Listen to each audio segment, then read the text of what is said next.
Here we go. All right.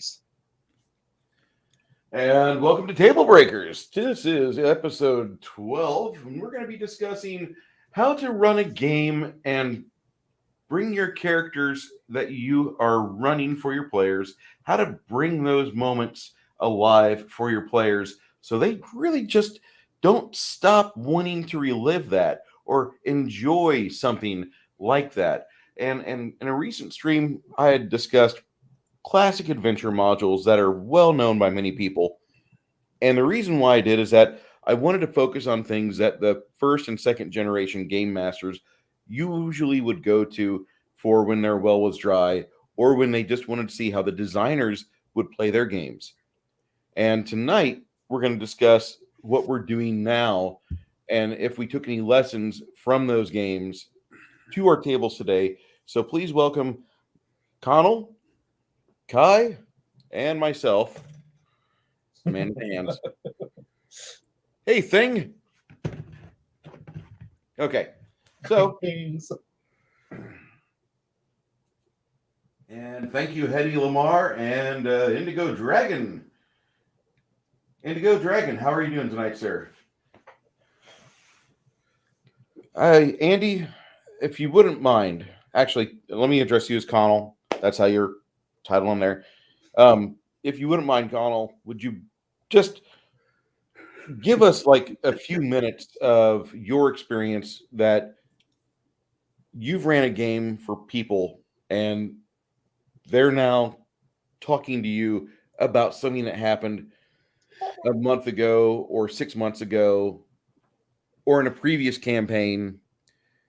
Because I know you've had it happen where players will stop you somewhere, maybe not a game store, maybe out in public, maybe out in private when you're out on a walk at the park or doing something like that. But mainly cigar shops.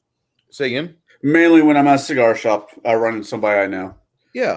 And they discuss like, oh man, this guy, he ran the most awesome game for us. And they start to describe a moment. What were you doing at the time, and what was a scene that made your players just fall in love with the style of game and the game that you were running? I personally, I like high fantasy. High fantasy to me is big magic, big coin. Everybody's happy. Everybody's not happy, but everybody's content and willing to see the mission out. That's how I like it. Although, like I said, I do my share of comments since DMing. So, for example, I'm trying to think of something. All right. Couple weeks ago, I'm running Rise of the Rune Lord through 5e. And so there's always that momentary hiccup trash over it's like, what part of 5e do I use to what part of Pathfinder do I use? Mm-hmm. And so I said, fuck it. I'm doing 5e, so I'm going to start throwing in 5e monsters. Well, they're at the, you've ran Rise of the Rune Lord. Yeah. Right, Bruce? Yeah. You know the asylum part where it's a couple rare rats, a necromancer, a cleric, and a handful of other shit? Yes. I decided to throw in a beholder because, well, why not? I'm running through 5e. But it wasn't a regular beholder. It was a zombie beholder. So it was a little less powerful than the usual beholder, but it's still a fucking beholder. Right. And anymore, there's things that we joke about at the table that people normally don't run in their campaigns anymore. A mimic being one of them, beholders being the other. So I threw it in there, and they gate crashed the door. We're going to save all the people that are in, at the asylum because some of them might be okay because we're the big bad heroes. They crash open the door, and they have an undead beholder kind of wobbly staring at them as much as an undead stares at anything. It's like 3 nights at a quarter night beer house with the drunk of the week.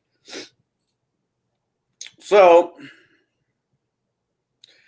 this happens, and they're like, "Oh my god, it's a beholder!" And one of the guys says, "I didn't do the complete line from the M&M commercial. They do exist."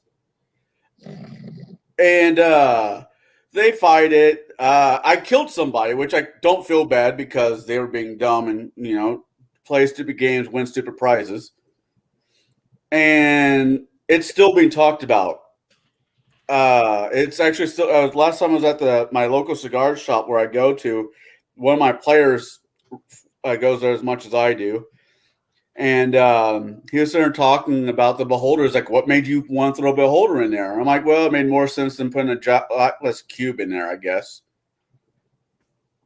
And so that's one of the moments I've had where a little bit of out-of-the-box thinking has definitely brought players, back to that point in the campaign. Now, whenever you've had you explain that position, that situation to us, what moment at what moment in your running of that game did you realize that like this is something that you probably need to just write down or jot down a quick note that you need to remember to do something like this later? Right after it, because they're all, this is virtual gaming talk because, most of them live in other parts of the country, if not world. But everybody was smiling. It's like, yeah, we kicked the beholder's ass. I'm like, let's, and I wrote down on a pad, must add more big eye monsters in the future. Yeah.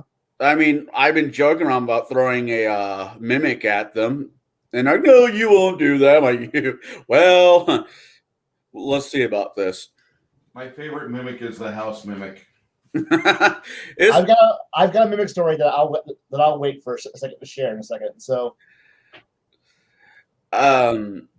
but no, that's for me being a DM. Now, I, like all of us, we have at least 101 different stories. Well, maybe not that many, but stories in other people's campaigns where it's talked about. It's like the man who wears diapers was a DM to me for a while, and I was playing a rogue and we're fighting a young red dragon. And I said to that red dragon, this wand will take you to a treasure, a hoard that's better than yours. DM's like, roll that bluff damage. I rolled a nat 20. And the DM rolled a nat 1. So the dragon took it, flew off. We got what we needed and got the hell out of there. yeah. I would be pretty happy as a player if I rolled a nat 20 bluff on a dragon. I'm just going to say that just like I would be a little bit like overwhelmed with like a little bit of elation, and I wouldn't be shitting my pants at the table, or on stream. I wouldn't be like taking a camera on the phone. Hey, StreamYards, yeah, mobile phone. Watch your phone melt, by the way, when you use StreamYards with mobile phones. And you go to the bathroom and you have that moment of like, you pull out, you mute the microphone, but your friends can see your face go from happiness to relieved.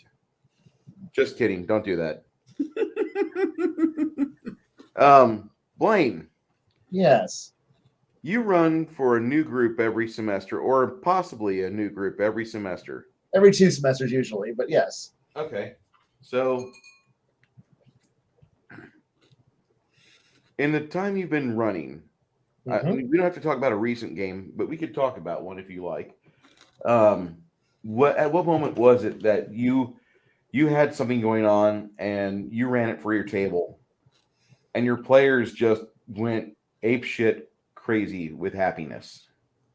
Either they were like impressed with the way you're running, or they were genuinely in the game, in the scene.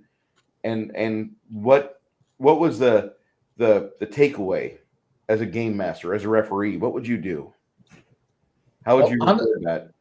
Honestly, one that stood out recently was, semi-recently, was just simply letting players do something stupid and then let them have the ramifications that are appropriate, and then describing it out in a detail that made them actually enjoy what happened. Like, because you know how we always have these stupid plans, and we always have that GM who goes, "No, that's dumb. You shouldn't do that." Or another player goes, "That's dumb. You shouldn't do that." No, we had one, and the players are still talking about this one, where one was just like, I had given out this staff that lets you turn into a raven once per day for 10 minutes.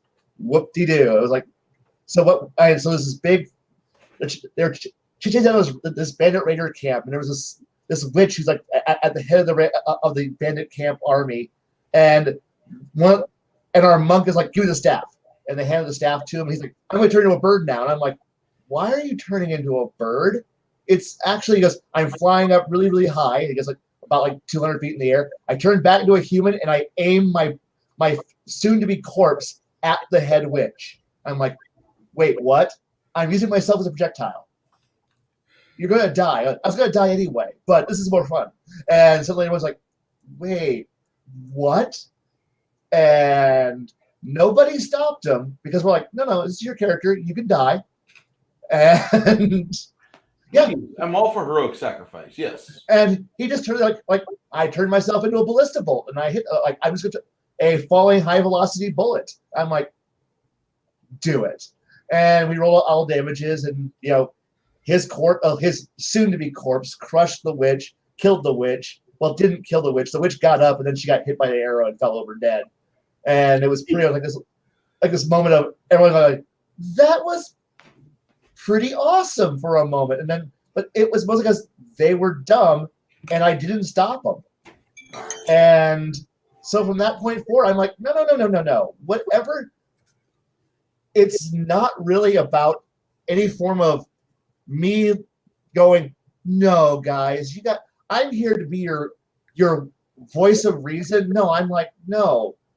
I'm just going to sit back and let you guys create your own memories and be it as dumb as you want them to be. Because usually, the heroic moments stand out, those awesome moments. And there are a few of those, like the one player who stood there, and pulled the one man on the bridge moment. And he felt really awesome, dying, but he, pulled that one moment that he wanted to pull off.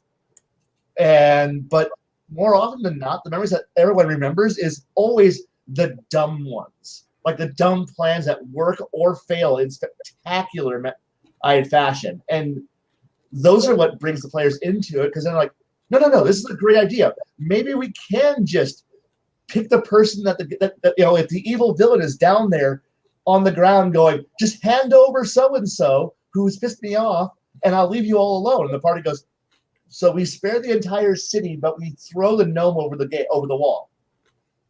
Yeah. Nobody tosses a gnome. And at which point they grab the gnome and they go, push him over the battlements and go, is this the gnome you hate? And the villain, yeah, that's the gnome I want.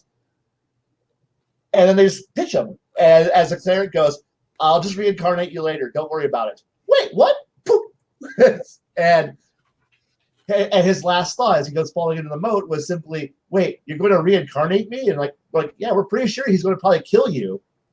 But it's only going to be temporary. Our cleric will reincarnate you. Don't worry about it. He goes, but I won't be a gnome anymore. You'll be something far better. Just think about that. Far better. You could be a paladin now. No. You could be like a human or anything else in the book besides a gnome. He goes, well, it could be a halfling. So there's one side. So you get one side grade. Bye. Poop. And it's weird moments like that, or that make them all go, this is, and they talk more about those, and they talk about the actual plot lines I throw at them, which is actually kind of nice to actually go, no, we like the plot line, we like the story, but we like the fact that if we want to do something stupid, we can. And you won't tell us no, like you'll tell us no, or you'll make it hard on us, but you don't tell us no, you let us find our own dead ends. I'm like, yeah, that's what gets you into a game. That's what makes you guys think about it. And suddenly they're like, yeah, there was that time I did this really cool thing. I'm like, yeah, you did a cool thing. And all I was refereeing and let them having fun with it. And that pretty much is what it comes down to. No, I absolutely agree. It's funny. It's the moments. It really is. It's the games that we play, a Dungeons and Dragons or any other system. When you're with a group of people, it's the books, it's the movies, anything that we watch. We don't, yeah, it was a good movie, but did you really catch the scene? Hey, that's a really good book, but did you read this part? Hey, last night's game. Yeah, it was kind of a drag with all the RPing, but this happened, and this was awesome. Yeah. And that's what always pulls people back into it.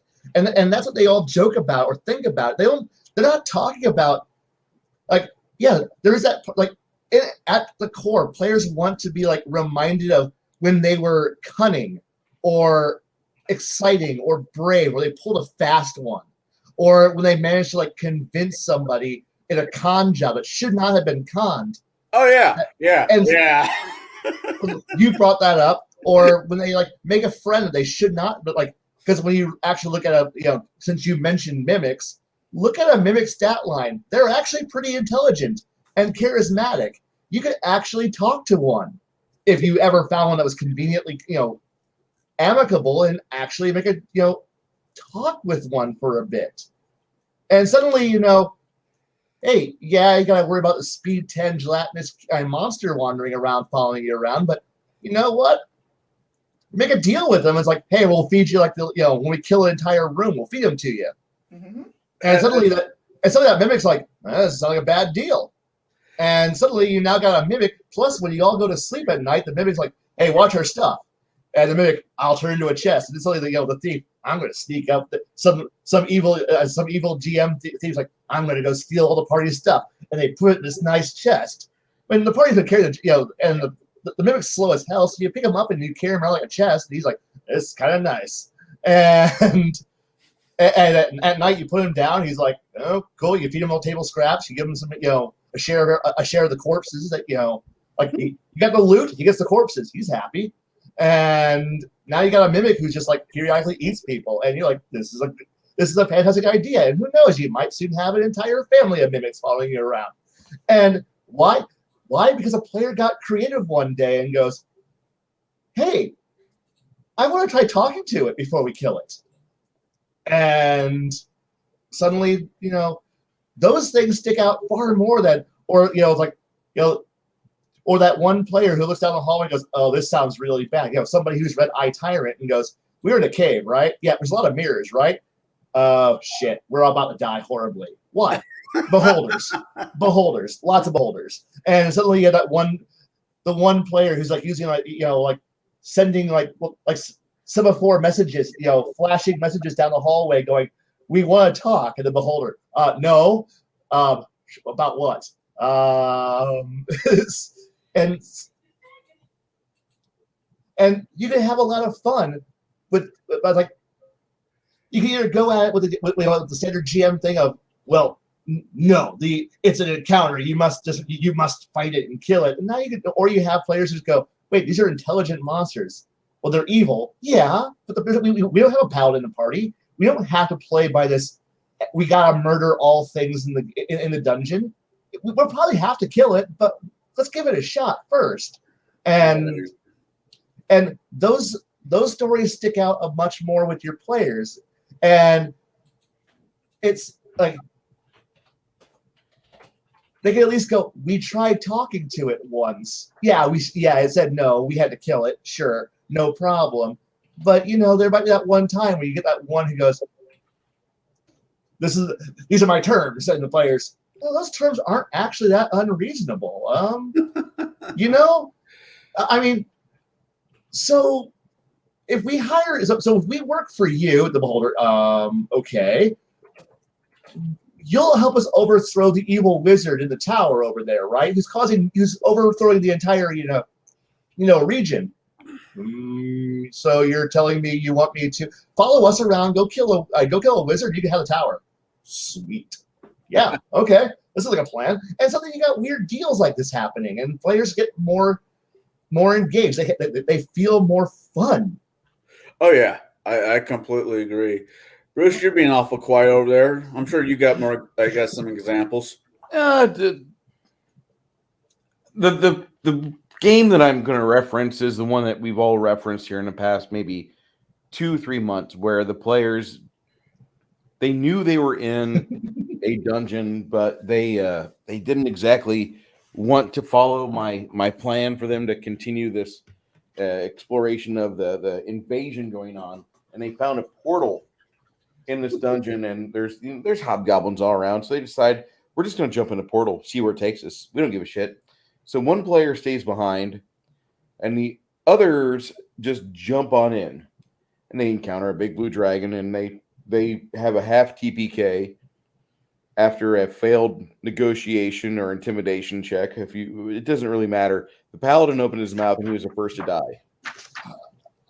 And ever since then, I get people, including that player that had the paladin, they're always texting me, or they'll be giving me messages on Discord like, I can't wait for this next game coming up. I have an idea for my new character, or I really want to get back and see if we can find a way to kill that blue dragon, because when my players start getting antagonistic towards an NPC or organization, I know I've got them.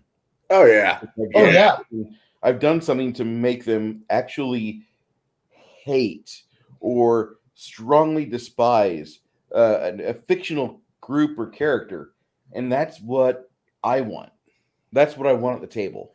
The really weird thing is that you never can know what's going to set off your group into becoming fanatical about being obsessed about hunting down something. I've had groups who've been like, where I can present an existential threat to creation, and they will go, not worth our time. And but somehow, if there's an international conglomerate of guilds who are forcing them to actually pay actual market value for an item and for materials, and they're like, suddenly they've got a big, like a massive vendetta against this cartel that's just ensuring that the book prices are actually the book prices, and that if you're trying to craft it yourself, you still got to pay book price. And like, no, but we can pay discounts because we're making it ourselves. Like, no, they already know you're already trying to rig the system and trying to profit for it. So they're trying to up the price, so you're still paying book value for it to make it, but you're making it yourself. And I don't have to say no or yes to it. And they're like, oh, this cartel has to go down, and they'll go out of their way to plan the downfall of this cartel. And suddenly I'm like, I have a plot line. We are now totally in on this. We want to have cheap magic items and cheap potions and cheap materials. None of the you don't get to do any of this to us, GM. And suddenly their quest on Earth is going to be burn down an entire international mercantile federation because I want book prices to be book prices, and they can't stand it. Free market must exist, and that's one of those weird moments of going, well, they literally ran for like the next 3 months. That was their entire campaign, and Crusade was to break this confederation. It was like, why? Because you want to save 10 gold? Yes. Yes, that's why. Well, 10 gold could feed was it 1 gold could feed a family for 10 months. So 10 gold could feed a family for months. It's an overestimation, but yeah. You feed a family on a couple of gold per month, I think. But that was the old standby. If you're using traditional Dungeons and Dragons economy and you don't think about it, yeah, your answer's right. If you start going into like detail into, how much you're actually paying trained profession, you go into the hirelings chart, you figure out how much it actually costs to hire hirelings per day, per job. You start to go, the economy is actually really fucked up if you think about the old classic. You pay a peasant a copper, they get to have, they get to eat for a day. And you're like, no. I'm actually paying a guy to carry rocks for 5 copper a day. And you start figuring out this massive equation like, no, the economy is actually totally fucked up, and everything's a lot more expensive than everyone has more money than you think they are, but everyone just acts poor when adventures are around. Oh yeah. Because no GM wants to put any thought into their economy, which is the whole reason why I have my theory of the more you think about the economy, about D&D's economy, it is like quantum wave theory. It works as long as you don't look at it. And the moment you look at it, it falls apart. And suddenly you realize, well, no, the average middle class worker actually has the money to go out and buy potions, pay for magical spells, start supporting an economy, and suddenly start building out this image of adventurers come into town thinking of the biggest rich shit, and then like, here's my gold piece, bartender. Poof. Now you're my servant. And the bartender like goes, well, thanks. And then pockets it. And they're like, well, aren't you going to treat me any better? I'll get you some good drinks. But I gave you a gold piece. Shouldn't you like suck my dick? No. No, I don't. That reminds me of But I'm so rich. Here's 10 gold pieces. Wow, you paid my rent for the month. Cool. What else are you going to do for me? Well, money, do what I want. And suddenly players have to go, wait, things are actually starting to figure like, and suddenly when it like wait, so bankers might actually have a job. Like everything starts to like, but listen, D&D players and GMs just assume everyone's dirt farmers living in mud huts and wearing rough hewn linens. And I'm like, no, but go ahead, think that. I'm just going to sit back and go, no, that's not how everything works, actually. But that's economy. That's its own weird entire subject. So I've actually, like I said, when I originally made, one gold piece feeds a family for 10 months, that was the standard. Because I asked, and that was the standard question I got back in 3.5 days. That was the status quo answer. And I really never thought about it, But look at how much you're paying your hirelings. Look at the hireling chart. Look at that. Figure out how much they're being paid. Realize that's an average farmer's paycheck. I'm going to go hire a guy to carry rocks for me for a day. That's like 2 silver. Yeah. Wait a moment. He's earning 2 silver a day? And then you're sitting here looking at your paycheck as an adventurer going, I'm getting fucking gypped. I'm going out into a muddy shit-filled hole, getting stabbed, poisoned, and the wizard died twice, almost. And we got like 25 gold. And the farmer's just like, if you just would have put some hard work in for 2 months, you would have had that much money. And yeah. And the adventurers, we're actually really lazy and allergic to doing real work. So we're going to go out there and get stabbed. Meanwhile, the fighter who's actually, some little level 1 minion, sellsword guy, work for me. And he's like, my price tag is this. And, and they're like, we're paying you more than we earn. What the fuck? How do you get that? Because I have a regular paycheck in dental. What do you got? Nothing. We got a cleric. You should look at a better line of work. But we're adventurers. Earlier campaigns, I'm like, well, my character needs to get a bag of holding. And that's 20,000 gold pieces. Or, something like that, somewhere around there. And I'm thinking, okay, if we keep doing these same jobs that we're doing, they're roughly paid about 500 gold pieces. No, 500 to 600 gold pieces divided by 7 of us. That's 50 gold pieces for me. Well, fuck. You're never going to make it. Yeah. And even you're like, well, we have somebody who's a magic item maker in the party. He could make it. He's like, no, I can't. Not for a while, guys. Not for a while. And then they're like, we have all the money. We're going to like. You do realize that like every merchant on the planet wants that item, right? Well, yeah, we have enough money. We'll go buy one. No, there aren't any available. Well, why aren't there any available? Everybody's using them. What? Yeah. Every single one that's being made is being bought up immediately by somebody who's got money, more money than you. But who's buying them? The bankers are buying them. To do what? Transfer money from one town to the next. Because, well, I have a gem that's worth 10,000 gold pieces, and I'll just transfer that to a gem holder. Well, you got money lending going back and forth. And people are like, wait, huh? Yeah, they can afford to hire wizards to do all this stuff. This is why, and this is where high magic is bullshit. Because now you have wizards in every town who can go, well, I cast teleport. And what's your actual job? The mailman. I just transfer money. I money, banknotes, and promissory notes plus other materials to my bag of holding from one point to another, and the mail once a day, and I get paid more than you guys earn as dirt diggers. blood-covered death sacks. What are you doing? Like, this is what Forgotten Realms should be like when you just walk around the corner and you bump into a wizard every fucking 4 feet. Hey, Yeah.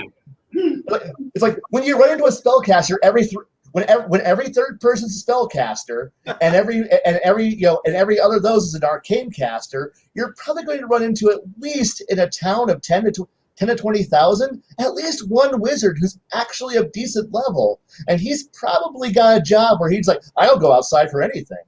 Do you have combat spells? Fuck no. Fuck you. Why would I have combat spells? No, I got real money. Well, you don't. Doing what? Sending. I'm literally. What are you doing? Sending spells. Why? Because I make more money relaying information from the local governor to the king every day. What do you guys do? I go out and actually do real fights and get stabbed and killed and have an adventure. And they're like, idiot. There's real work. There's real work for you to do. So I'm actually, you're trading your body for, you're trading for your body for gold because you're just, you're a whore who gets stabbed, not fucked. Congrats. And, that kind of sucks. That's right, guys. Work hard. Think of something besides making money, because obviously adventuring is not a moneymaker unless you're smart. Yeah, I mean, depends on how far the campaign goes. Much at the economy, really. No, you really don't. You want to have your game have a flexible economy, and I would never suggest that you keep always adhering to the player's handbook prices for like a long sword or a crate of flour. I would not suggest to always adhere to that. You need to vary it up a bit. Oh yeah, you do.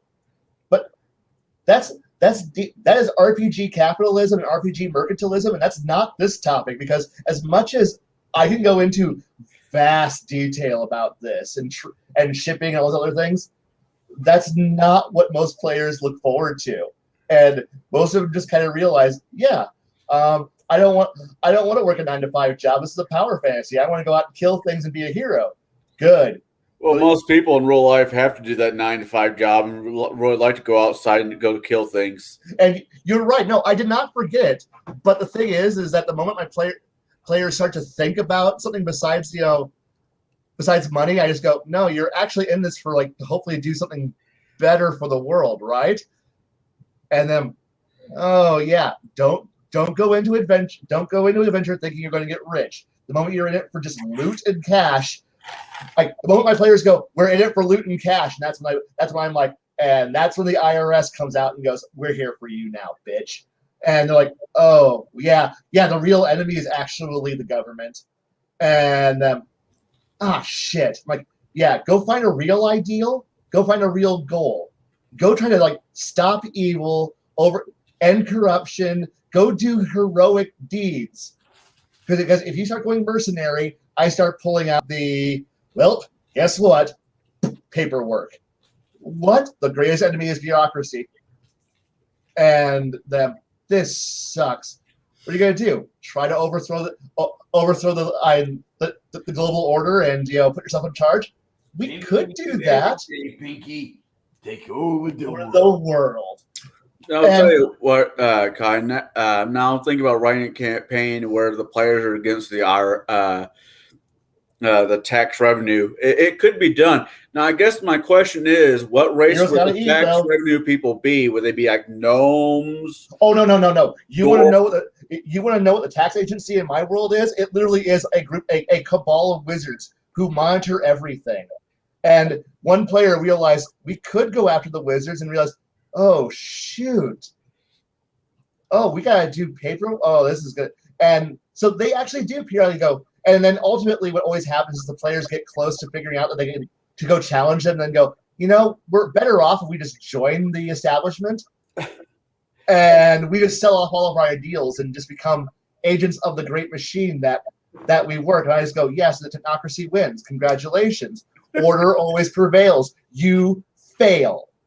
and as a GM, you should always be challenging. Like if their ideal is freedom and independence, tempt them, challenge them, and at any point that they go, that they're willing to trade their ideals for something else, and you go, and that's why heroes always fail, because of morality play. You just take whatever or they actually go, no, I actually do believe this, and they push through, and at that point they're heroes of their story. I don't care if they're actually villains; they're heroes of their story, and that's what matters for them.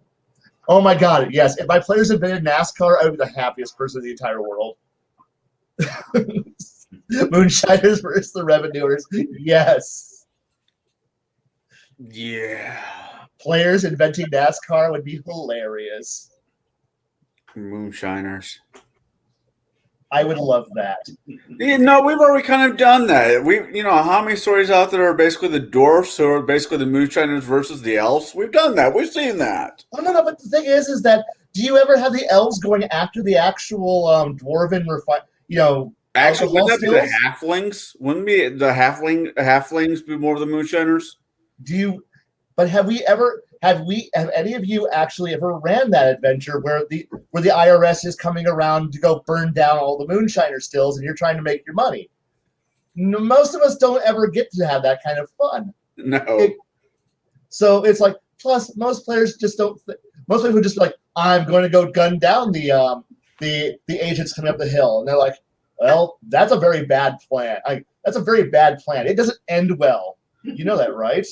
And that, but we're gonna do that.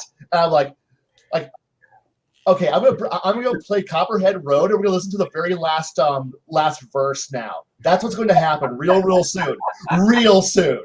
And I hope to God you got some good traps planned up there. And like, why? Because there's weird shit's going to happen. Why? Because you killed the government agents, motherfucker. Things are coming after you. Be prepared. Oh no. And yeah. And I've had players who've literally gone, we're gonna be pirates. I'm like, you do realize that's a bad idea. We're being pirates. And I'm like, you better it's on now. And now it's like, oh, wait, what do you mean the British Navy's actually powerful? It's very powerful. What do you mean they're everywhere? It's the British Navy, motherfucker. What do you think is going to happen? We're pirates. We're awesome. We can just take any one ship. Yeah, but this is a magical version of the world. Oh, that means when you attack that ship, they send a message to everybody else saying, hey, this is where we're dying. Come get us. Like, come avenge us. And this becomes bad. And players are getting really, really smart and figuring out how to outsmart the fact that they're being hunted by everyone on the planet. But they're rich, so it's okay. That fixes a lot of problems.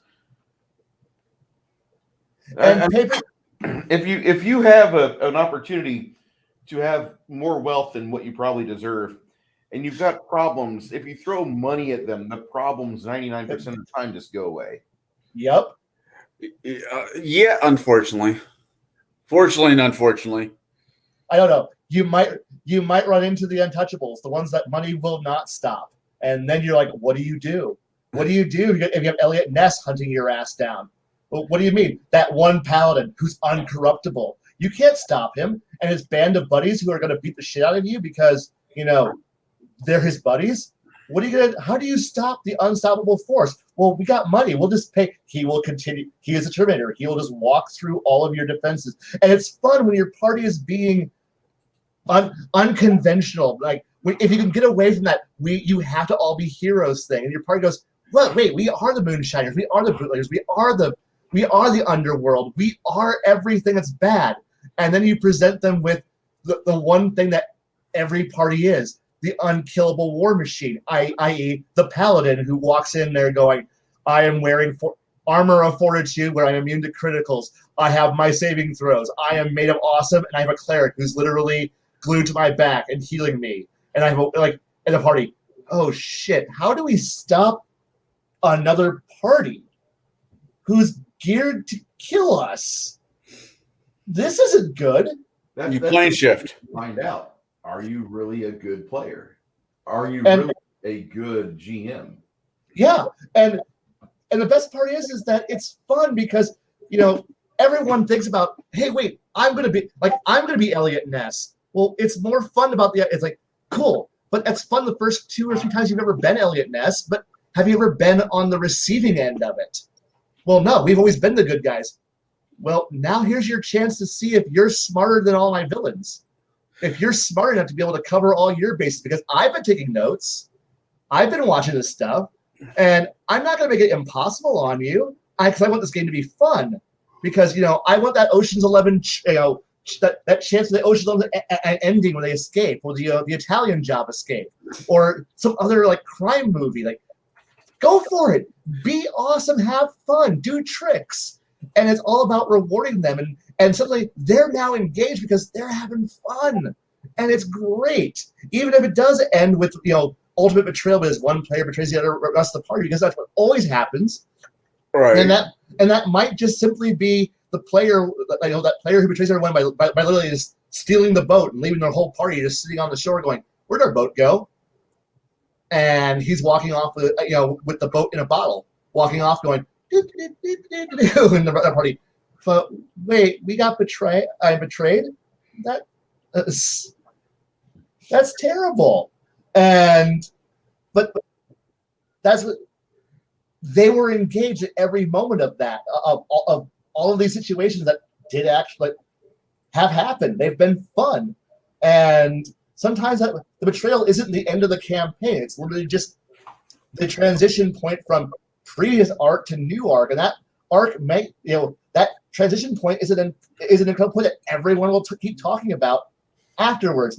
And that might just simply be a player, because you've let players go without having this whole thing of, no, as a GM, I must now prevent all players from ever having interpersonal fights and anything. And it ends with somebody eating a high velocity bullet and then falling over as a corpse, and you're like going, and the rest of the party, wait, what just happened? And then the one party, and that one player, I had a long standing issue with that character, and I had to solve it. And the rest of the party, yeah, but we liked that guy. We didn't like you. And now blood and guts happens, and it's blood and murder happens, and it's beautiful. I've noticed. I mean, even in my campaign that I'm running, like I said, the Rise of Rune Lord, in the very beginning, since I'm using 5e, there's these classes off 5e that I don't fully understand at the time because they just came out, and I'm like, no, we're just going to do basic core. But at the moment we get to like a major city, and you want to bring in an artificer, I'll allow that. Go ahead. Why can't I have it now? Well, you're in a small fishing village. The most they have is what's in your core book. But you never know. Like, a ship might have sunken offshore. There's that one guy who's like, who are you? I needed basically 2 months to read what the hell they're going to try to do to me. Realistically, that's what I was trying to avoid. Yeah. But also DMN's the same concept as whatever you do to me, I'll do back to you. Oh, yeah. And that's part of the GM arms race. It's like you can either just abuse them or let them set the pace of abuse. And once you have this little unspoken deal going on with your fellow players of I'll play as fair as you do. As long as you don't be trickery and all, like if you're all honorable, I won't do anything horrible to you. The moment they start to push the barrier, push the limits, get out of the box a little bit, and that's when I go, okay, that's now in play. That's now in play, and a few of the older players know that trick now, and they kind of elbow their fellow and the new people who are arrived that semester and go, hey, don't do that one. Why? Because he's playing nice, and don't agitate him to the point where he's going. The bear, damn it! Don't poke the bear. Yeah, it's like don't use that rule yet.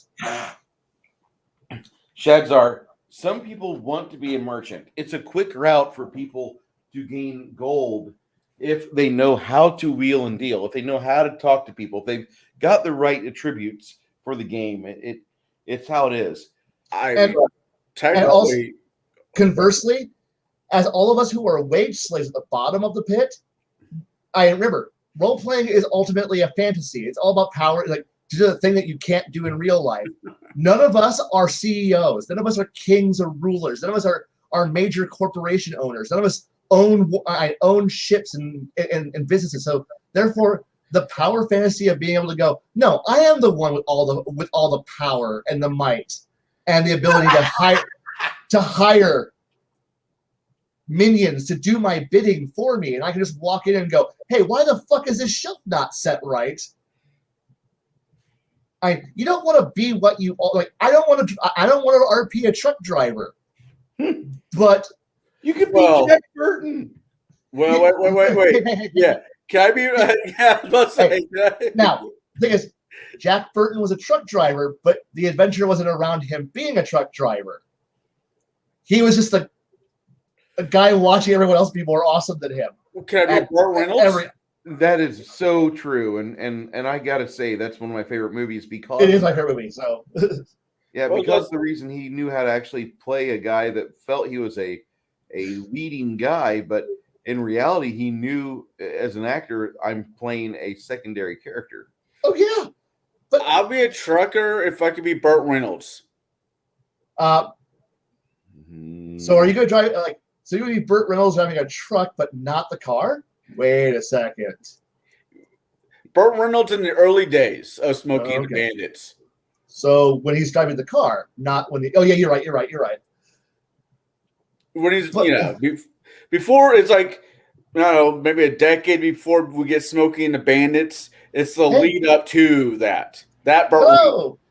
And the thing is, you can have a lot of fun doing that kind of stuff. It's like, the thing is that while I have put a lot of emphasis on being a merchant and all that stuff, that isn't all that is just secondary motivations. Because I have learned that when players have a vested interest to if the new Dark Lord is burning down a neighboring kingdom, and someone's like, that's one of my major trading partners, that's where I have all my sugarcane fields at. I'm not happy with the fact that I now suddenly have a disruption to my baking, to my cake baking industry. This can't stand. And then suddenly, coffee empire. Yeah, his coffee empire. And then suddenly, fuck with my coffee. And then suddenly you have a player who literally walks the rest of the players. Okay, guys, I have some bad news. And everyone else, yeah, what? We're gonna be out of coffee in 3 weeks. Why? There's a rebellion being led by a Dark Lord about in the coffee empire and in the coffee area, and we need to go take care of that problem. And what's causing it? I don't know, but all I know is I got a message from my my supervisor, one of my managers that says we're going to be broke in about a month. So let's go ensure we have paychecks, some money, and then suddenly let's go get our gear out of storage. And suddenly they're gearing up like G.I. Joe getting ready to go blow up Cobra shit going on here, like 4 paychecks, and then they're going off to go beat down, and suddenly they've got motivation, and I've given them no more motivation than you guys weren't paying attention to the local news. There's an uprising. You should probably go take care of that. And when they get there, now I can go, oh, there's actually a cult going on behind it, and there's Dark Lord who's behind that, and there's another problem behind that. There's an ancient evil that's behind that, and then suddenly they're like, oh shit! And this is only because we wanted coffee. Yes. No pressure. No pressure. And then at the end, when everything's finally done, and they're sitting back at they've gained three levels, they have some new magic items, they're going, let's go get some coffee. And then they go get some coffee because they've earned it. And they feel special when they sit down and go, man, this donut and coffee feels really good right now. And you find out the sugar is gone. And that sounds a lot more fun than that new barista adventure thingy that just got dropped or talked about from Strixhaven. What is I just heard little I don't bits know about some kind of the adventure is you guys are essentially baristas in some fantasy version of Starbucks, and your manager is sick, and you have to deal with everything, and you're basically untrained, and that's the adventure. That sounds terrible. Okay, at least mine would at least give you options of having weird things happen. Yeah, so that's what I'm saying. Yours is much more fun. The highlight of the one that biggest geekus is brought up is see who can self-cancel themselves the fastest wins the game. It's like, yeah. I don't know. Wizards is making so many mistakes, and I don't know if that's third party or if that's directly. That's got to be third party. I've seen a lot of these games out there, pocket games, or the games that you're having a dinner party and you just want to have a bunch of people around the table to hang out scenarios. Okay, so that's a D&D Beyond thing. Okay, yeah, so it's third party. It's stupid. I don't know what kind of dinner party games that when you have these big parties that have weird games. Most of the dinner party games that have like crowds that I'm at usually involve someone being dead. Yeah. So, how to host a murder. I like the murder mysteries. I mean, last dinner party I was kind of at, we were playing Secret Hitler. Right. Or that was fun. Yeah, it's Secret Hit. So we were playing Secret Hitler, or we're playing a murder mystery game, and that's actually kind of fun. But the idea of everyone sitting around playing baristas, no, I'll pass. Only if I could be sarcastic the entire time. I mean, like the soup Nazi during Seinfeld. No coffee for you. You know what? And at that point, you're having fun with it. At least at that point. So realistically, the trick is to have fun. I don't care what you play as long as you're having fun. Right. So you can make anything fun. Like if I can make diplomacy and mercantilism fun, which is not. Most of the players just go, God damn, just give me my paycheck. And I'm like, and it's true. Some players just go, look, I'm giving all my money to the one player, to the three players who actually know how to do all this stuff, and I'm just gonna be a silent partner. And I'm like, congratulations, you've now mastered being rich. What do you mean? You've pawned all your money off onto a hedge fund, and they're doing all the work for you. Yeah. And you just wait for your monthly paycheck to come in. They're like, wait, what? I've done variations of that during other campaigns I've run. I haven't done it as of yet in the current variation of it, where the players save a bunch of dwarfs. And dwarf says, "Well, we can't pay you right now, but if you're willing to pay into this mine that we're working right now, that produces." Mithril or gold or whatever, we'll give you like 5% of the earnings. I would gladly pay for a hamburger on Tuesday if I could have it tonight. Yeah. Well, if you're paying futures on a mine, that's not a bad investment if the dwarves can be trusted. Yep. And that's why you need to have the party every once in a while go, like, you have to go, have we been paid? No.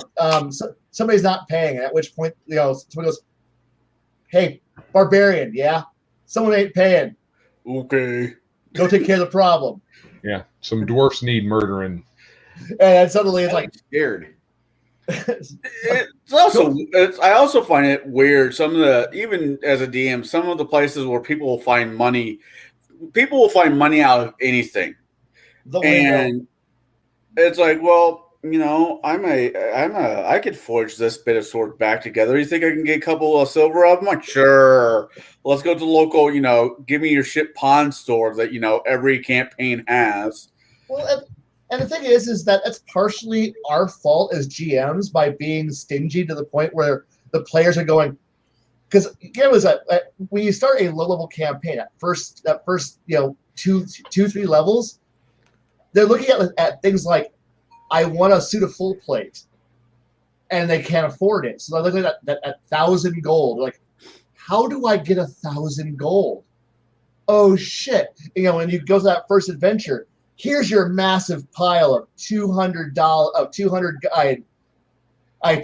gold pieces divided by 5, and everyone looks at their pile of 40 and go, You know what my normal response is if I'm starting a new campaign is, do I have enough money to stay in a tavern tonight? Yes. Do I have enough money to eat at this tavern tonight? Yes. Do I have enough money to drink at this tavern tonight? Yes, but you'll be broke. I'm okay with that. Tomorrow. But,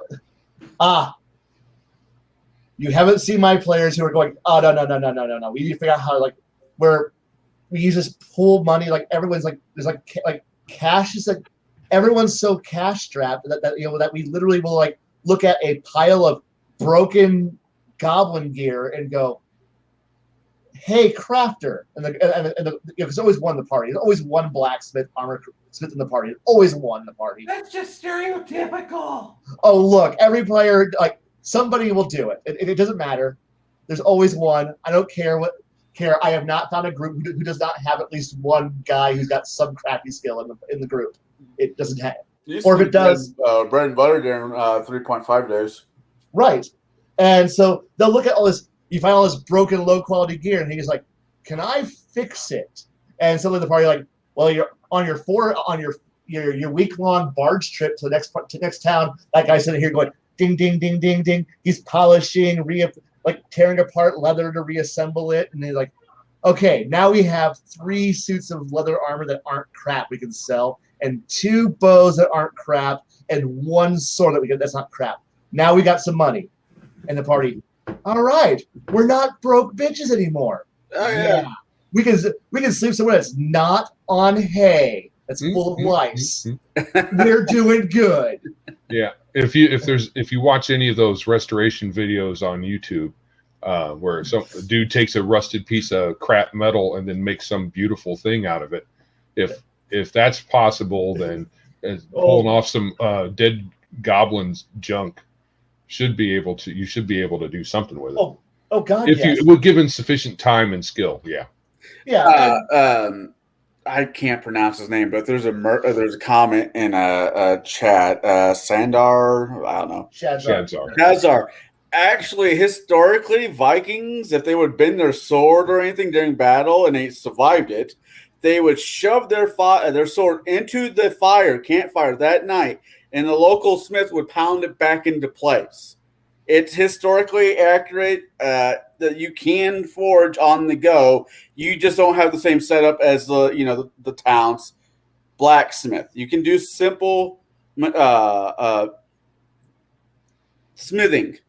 And I have seen enough players carry around portable anvils for just this reason, or armor repair kits for just these reasons, because they figured out. That's what nukes are for. That's right. Yeah. I mean, realistically, a portable forge or anvil is going to be no more than 5 to 10 pounds. It's not going to be about that big by that big. You don't need that much space to pound something out on. Yeah, and that's what camp followers are for too. Yeah, yeah. But when you're starting out, and when you got players who figure out that you have your inventory should be in like two or 3 steps. You have your travel kit, and then you have your combat kit. When you go like, we're getting ready for combat, you put the travel kit down, you carry your combat shit with you, and it's like, but we're all encumbered for travel, but we're not going to fight encumbered. We're going to drop that shit. We're going to go in with light.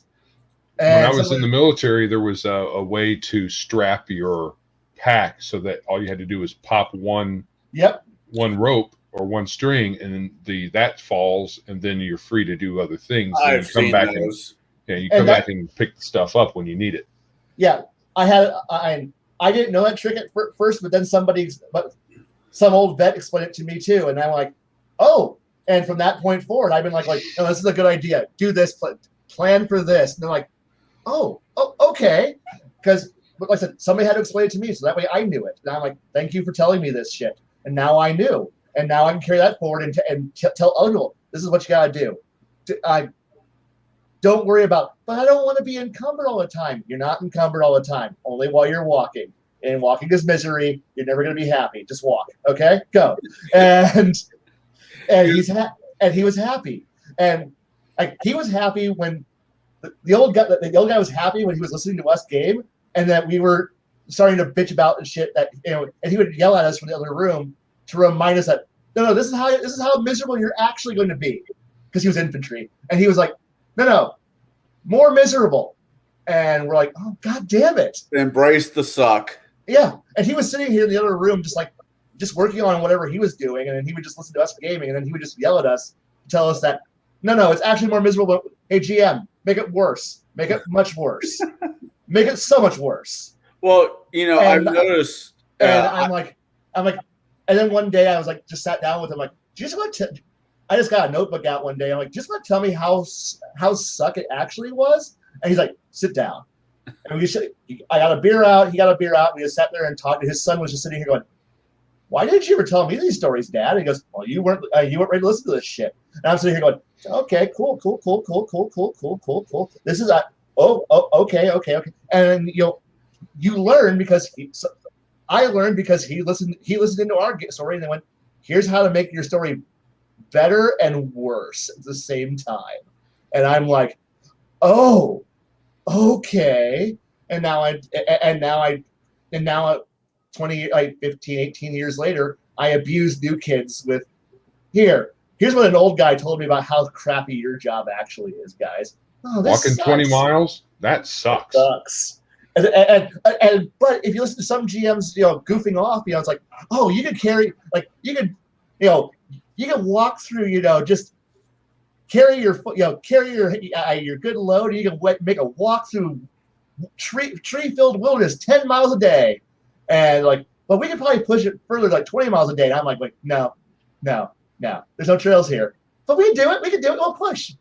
No, Push your feet into having blisters on everywhere. But the Roman Legion did. Yeah, that was the Legion. That was the Legion, guys. You're not the Legion. Yeah. I say after a year of adventuring like that, maybe, or maybe a summer or something like that, takes time to build up some toughen yourself up to that kind of punishment, because that's what it is. It is carrying a big heavy pack. We probably didn't have the best boots in the world for walking 20 miles, but they're not bad. I'm thinking the adventurers probably have, junk for boots when they start out. Yeah. And they don't have anything good. And the thing is and I laugh about this whenever the GM, whenever I play, we'll just run really fast through the woods. I'm like, no, guys, you guys really aren't Legolas, Aragorn, and Gimli. You're not. At that part, using that as a reference, even at that part of the story, there are already, at least 15th level characters before they even started. Or equivalent in their world. Yeah. Because I've read essays where they've literally been where you could do the entire Lord of the Rings at fifth level. So fifth level character. So you don't have to be, you could just fluff them out as they're all high level, or they were just slightly better than normal. They're just tough I characters. Think the early Middle Earth games had high men, the Numenorians. Yeah. That's Legolas. Not Legolas. That was Aragorn. He was a Numenorian who was closely related to elves anyway. So he's long lived. He was a great nephew of. Yeah, not Superman, more Captain America without all the strength, but super tough and hardy and run for days, all that. And the best part is that, and to go back to the example of gear, if you watch how they're actually traveling, they're not traveling in heavy gear. They're traveling light. They're running as fast as they can. They have hardly anything. Yeah. They're going with at that point, you can actually pull up the survival, the ranger's ability to just find food and water along the way. That's what that ability is supposed to be used for. You're pretty sure that skill he's got was amazing. Yes. He could forage. He was foraging, and if you guys remember the old MERP role playing game, Middle Earth role playing, oh god, everybody took forage. When you had a character, there'd be a veteran at the table take forage, make that your highest ranking skill. We'll make it. Yes. You'd be surprised. You could actually find enough food for 6 or 7 people, and that would keep you alive through your big hikes. And they managed to put some of that in the movie, which I really appreciated. Yeah. I'm going to take a drink because Bruce brought this up a while ago. Every time I see Dag here, I take a drink. So I'll take a drink. Max is somewhere around here. I know. I just have to say Earth Dawn. Yeah. He's No, not on. Daggy, or one of the things I do. You just summoned him. He's probably somewhere lurking. Waiting. Right. Is we go camping, and I'm part of a group that likes a lot of the bushcraft that you see on YouTube and stuff like that.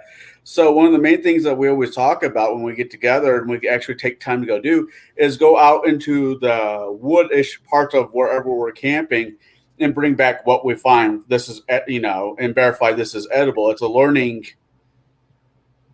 It's something to learn on, because we might not have grocery stores a year from now. Who fucking knows what's going to happen tomorrow? These are skills worth knowing, and I like we have a garden. Yeah. Yep. And I haven't learned how to slaughter a beast yet, but I can.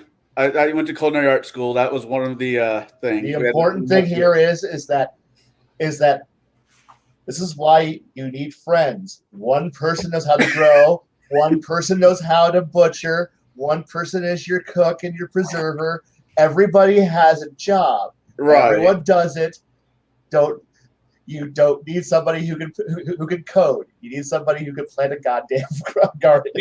And going back to gaming, I like to be in groups. I like running groups and also gaming groups where everybody takes a job. Okay, this is my job. This is what I do for the party. Well, I'll do this. I'll do that. Whereas, okay, who's doing what? I don't want to do anything. I gotta sleep. I don't want to. I'm like, come on, people. This is supposed to be a functioning group. Oh, what's the worst? The worst is when the DM says, "Okay, there's a door in front of you," and everybody's looking at each other. Who's going to go first? Oh, we're brave adventurers.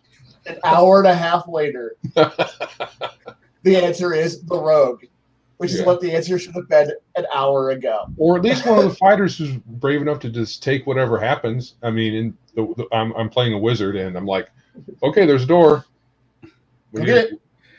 Go get it. How close do you have to use to be? How close do you have to be to use that spell? Open and close. Knock. Yeah. Knock.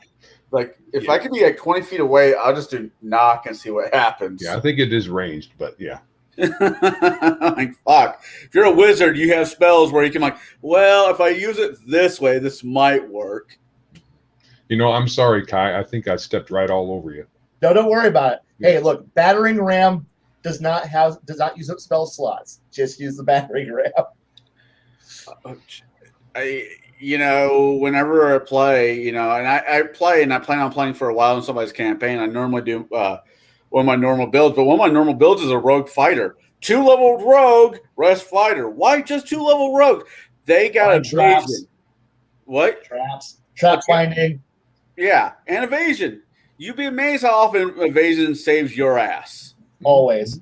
Immensely. I've played a wizard who had a couple rogue levels. Why? Fireball, where? At my feet. What? Yeah. Those are the classic rules for it. And the thing is that I understand that everyone has a job, but I also like having the ability to double up, so that way it's okay, we have one face, we need to have somebody who can be their wingman. So quick, you also take some diplomacy skills. Okay, we have one survivalist who's our master survivalist. We need one guy who can go out there and escort him while he's and help assist. And everyone's building out the idea that there's no one guy who does everything. I mean, a face. The face could be your bard, your barbarian, not your bard, your rogue, your paladin, hell, your cleric in some areas, or simply a wizard who didn't dump charisma, or a fighter who wait, those exist? Charisma. Yes. Okay, I do it all the time. If you actually roll stats, yeah, you might not actually go, you know what? I really don't need a dump charisma.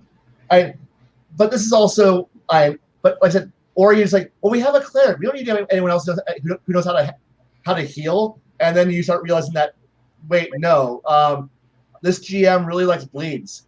Really likes bleeds. Everyone should know how to carry a first aid kit. Everyone. Why? Because the cleric may be unconscious and bleeding. We should be able to stop our own bleeding while we're hiding in a hole, because the GM is, filling the hallway full of death. We should probably be able to patch our own wounds. And the party, yeah, that's probably a good idea. The newer edition, it feels like almost the newer edition, when I'm doing 5e, is like the bard has healing spells, the paladin has healing spells, the cleric is a healing spell. I think the druid has healing spell, has good berries, and you've got your recovery. Don't you have recovery dice in 5e?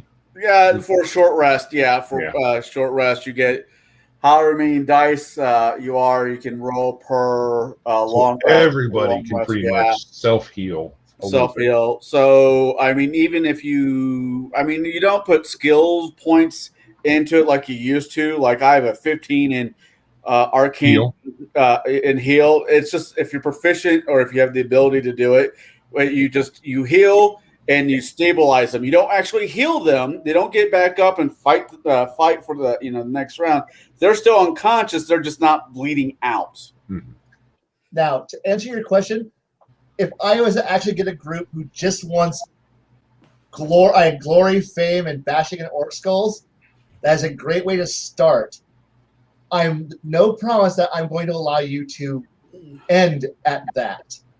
And it will come down to just how they approach my plot hooks. Like I will throw like endless, like if all they want is combat, that's cool, and I'll give them combat, and they'll have fun, but eventually I'll keep throwing out plot hooks, and they don't bite, and they just want more killing.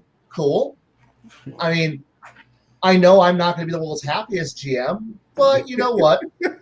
It's not about me. As much as I bitch about what I don't like, I hide a lot of that when I'm actually at the table with the screen out and the dice out.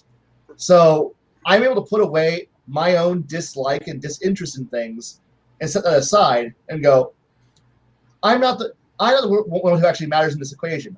It's my players. If they're happy running into a charging a burning wagon into a field to disrupt a bunch of guards so that way they can go and assassinate them, or cause a rush so they can all go run in there and buy time so they don't all get crossbow bolts into the chest, and all they want to do is kill everybody, that's cool. And yes, a bar fight is always, I may or may not already have pre-drawn out bars already planned out for the event of players getting drunk and punching somebody, because that's what you do today, is punch somebody. And now fight time, and things start happening, and you just run with it. Well, you can always use that desire for glory and all that as a carrot. Yeah. So even if your plot hook leads to something that's not necessarily punching heads, if the glory is built into the hook or something like that, folks will always grab onto those things if that's what they're really interested in hopes that they will get to bash heads in along the way. And the thing is that they usually, there's always this weird point where if their entire thing, because we had a character where he uncreatively named his character Bob, just Bob, and we're like, okay, fine, you're just Bob, but he ended up being the best. He was completely barely functional. The player was actually quite an intelligent player, but if it was that didn't involve him punching someone to death, or using a 6-foot long meat cleaver to cut them in half, he didn't want to do it. Or he would just follow along and wait for combat to happen because he knew that everybody else in the party would cause combat. He didn't seek it out. He knew it would find us. And because we're inevitably going to do something stupid. And we were, because we're stupid. We're players. We're dumb. And so he just sat there waiting, just sitting there waiting with his giant ass sword and his giant boxing glove fists, waiting for us to just fuck up. And then he's just like, well, guess And we always knew something bad was going to happen when from that part of the table, we just hear shing. And we're like, oh, shit. And he's like, well, who's dying? Whoever's not my friends. And he just starts waiting in there. And everyone's dead. And soon, within 2 or 3 rounds, everyone in the room's dead. He's just wiping the sword off, putting it back on his sword. And he's like, I'm collecting my share of the gold. And I'm going to get a beer. And we're like, oh, my God. Thank you, Bob. Thank you for being the answer to all of our problems. It's punch shit. Like, did I get to punch it or cut shit today? No, whatever. It wasn't a bad session. And I appreciate people that play characters like that. I have also played characters like that, where I'm at a certain point in my life where Monday through Friday or Monday through the next game it's work heavy. We're family business where I want to spend 6 to 8 hours or however long the game is running, where I don't have to think about anything other than some chuck some dice and kill something. I'm not going to stop the rest of the party from role playing. If they want to role play, that's awesome. But I don't want to have to think. I just want to be there, hang out with my friends, drink some beers, and kill some fictional creatures. That's right. And the fun part is that if you're willing to do that, and I had a few weeks ago, somebody decided to go, hey, Blaine, do you actually want to play? Yes. And I was so burnt out because it was the holidays, and I didn't want to do shit. And so what are you going to play? And I played some crossbow focused ranger whose entire job was just to sit there at 500 feet and put arrows at crits to people's foreheads all day long. And they're like, what is your character just do? I smoke cigarettes, I shoot people, and that's all I do. And they're like, and I hide in bushes and I shoot people. And they're like, do you do anything else? And I'm like, look, guys, but you're a GM. This is your chance to RP and have fun and be that thing that you always want. And I'm like, no. I'm going to give you guys a taste of what you guys do to me all the time. So I'm going to be the guy who sits back there and be like, well, you got 2 options. One of them involves 3-foot-long bolts of wood through your forehead. Which one are you going to choose? Option 1, good option, because I was already loading. Click, click, click, click, click, click, click, click. And they're like, oh, does that mean we're about to probably die? Yep. And they're like, oh, this isn't good. But the thing was, that was my chance to finally get revenge on that GM, on those GMs and the other players. Go, this is the madness you guys put me through. This is why I'm insane. You guys I want to enjoy this, and then the GM, I want this challenge. I want this. Do it. Do your worst. And he's like, this is an encounter. This is my opening action. All the hit points. What? I'm sorry. Is there more people to kill? Cool. and they're like, but we thought you would be the most talkative, talky diplomacy person in the room. No. Sometimes you want to just sit back and roll with it. And I have a character like that. And yeah. I do get tempted when I'm in a group and it's a diplomacy or a investigation thing, and we're kind of going in circles, and my character has absolutely no skill in anything but swinging a sword and being intimidating, and he's really good at it. Yeah. And so what he did was, when he tried, one of the characters was like, well, you're not the charisma guy here. I'm like, okay, fine. I stepped back and let them screw around for a while. And then I said, all right, if you guys don't make something happen, I'm going to start chopping things. Yeah. So I'm getting bored. We need to do stuff, not just go in circles. I mean, I'm saying it in good nature. I'm not bossing them around or anything, but oh gosh, no. Playing in character and just, every once in a while saying, all right, we're going in circles, got to do stuff, or I'll start chopping things. And so instead of I refused to be the smart guy or the charismatic guy, because my character wasn't at all. And the thing is that everyone else is expecting, it's like, well, GM, you're actually going to play. Aren't you going to be like the one who's in charge and leading us? No, because all I do all day, every single campaign, is lead you guys around by the nose and make you guys go where I want you to go. Why do you think I want to be the guy in charge now? But you can be the guy in charge now with the players. Like, no, this is my vacation. You are giving me a 2-shot adventure, 2 sessions to just have fun. I'm not going to waste it by being your babysitter. Oh yeah. No, when I was living in Poplar Bluff, I got invited to sit down in this campaign, and there was like, this is right about when I was about ready to move back to Illinois. So I know I was only going to be there for a couple more months. And I'm like, sure, I'll play down. And the guy who was hosting it was a guy who regularly sits down at my table. And all he does for 4 hours, 4 hours, however long I ran the night, is just give me a fucking headache. And I'm playing with a couple of other people I DN'd for. And I'm like, what are you going to be? I'm going to be a fighter. Okay, well, I pick up my languages and everything because this is Pathfinder. And the guy who's playing a paladin has been a thorn in my ass since I moved there. I'm like, okay. And we go fight. We're about ready to. Somehow he thought he could talk his way. He thought he was going to play his paladin as if you can talk your way out of every scenario. If they're bad, you could talk them into being good people. Yeah, I know that those guys. That was his variation. I'm like, okay. So we're about ready to go up against a bunch of hobgoblins, and hobgoblins are smart enough to have a conversation with you. They'd rather kill you, but they're smart to have a conversation.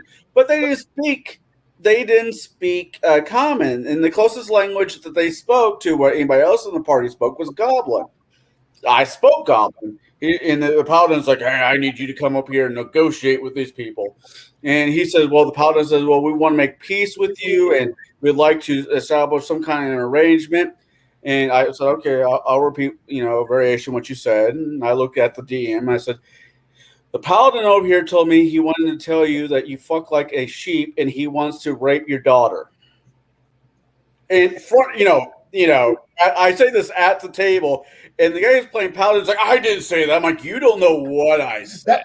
That is exactly what is always fun when you run languages. Is that one player who, because I have seen players do that exact same moment, and I've loved it. Where the player goes, "This is our grand plan. It's actually pretty intelligent," and then the one player who's translating is like, yeah, fuck you, fuck your horse, and we want to fight you. And the party goes, well, are they receptive of our idea? Oh yeah, they're receptive. And they're like, did you really say that? And they go like, yeah, that guy over there, he really likes you. Really likes you. When he's done beating the shit out of you, he's gonna really make you like him. And suddenly they're like, oh, we're gonna fucking kick your ass. And so they're all drawing weapons. You fucked up our diplomacy. Nope, I got exactly what I want. and at the end of it, the paladin looks at my characters. What are you good for? I'm like, talking shit and eating tacos. That's why I'm good. What are you good for? Not what you just made me do. And that's also why it's like you gotta be careful what language. But then again, I also had a player who took demonic. Like why'd you take demonic as a language? He goes, because I wanted to cuss at people in a mean language. So you want to cuss at people in German? So he took demonic. So that he goes, but that's like shooting bunny rabbits with rocket launchers. There's no sport in this. Yeah. But it's funny because we're all having this big, everyone's talking, and suddenly this demon lord shows up, and the barbarian goes, actually, he's kind of talking about this problem here, and he's got wait, you speak demonic? Yep. And why did you tell us? The barbarian, I didn't need to tell you. You can't speak any other language that's common and demonic? Yep. God, you're useless. Nope. Not right now. I'm not. Right now, I'm not. And oh my God, it's moments like that. So that was a fun moment too that we all kind of looked at. And goes, yeah, the barbarian's not our diplomat. Nope. And it's like me and the rest of the party knew that we're going to end up having to fight. That we should fight and kill these. They're evil. We should put them down. And the paladin's like, no, I want to, make peace with all nations. Well, let's see how this works out for you. And there was like, even the DM is like, why are you taking these languages? Because I took Goblin, I took Giant. I'm like, first of all, I know the area that you're talking about DMing in, gaming in, so it makes sense for my character to know some of the languages there. And he's like, but you just took the monsters. I'm like, yeah, because he's a fighter. He would like to know what these fuckers are saying. That's usually the reason why. It's like battle language. Yeah. Right. Yeah. You know what they're planning. You need to, if you're gonna like sneak up on them and hear their plans. It doesn't do any good if you can't understand what they're saying. Yeah. Or that one player who goes, everybody's got a language. Take sign language. Why? Because so that way we can talk and nobody else knows what we're saying. Right. Yeah. It's like, hey, we're all being sneaky, or we're trying to hey, we're all being captured. And so people are doing sign language, and everyone's like, oh, except for that one player who didn't listen, didn't take it. He's like, we're like, just wait for the sign. What's the sign? Usually a fireball. Okay, it's an explosion. That's the sign. That's always the sign. I don't care what you're playing. That's always the sign. What's the sign? Screaming. Who's screaming? It doesn't matter. If they're screaming, that's the sign. I swear that Paladin probably cast Detect Evil on me at least like once a day. The entire, he's like, what alignment are you? I'm like, you got to cast to find out, because I'm not saying. Then DM later that day is like, what alignment are you playing? Well, you said no evil. He's like, yeah, I'm chaotic neutral.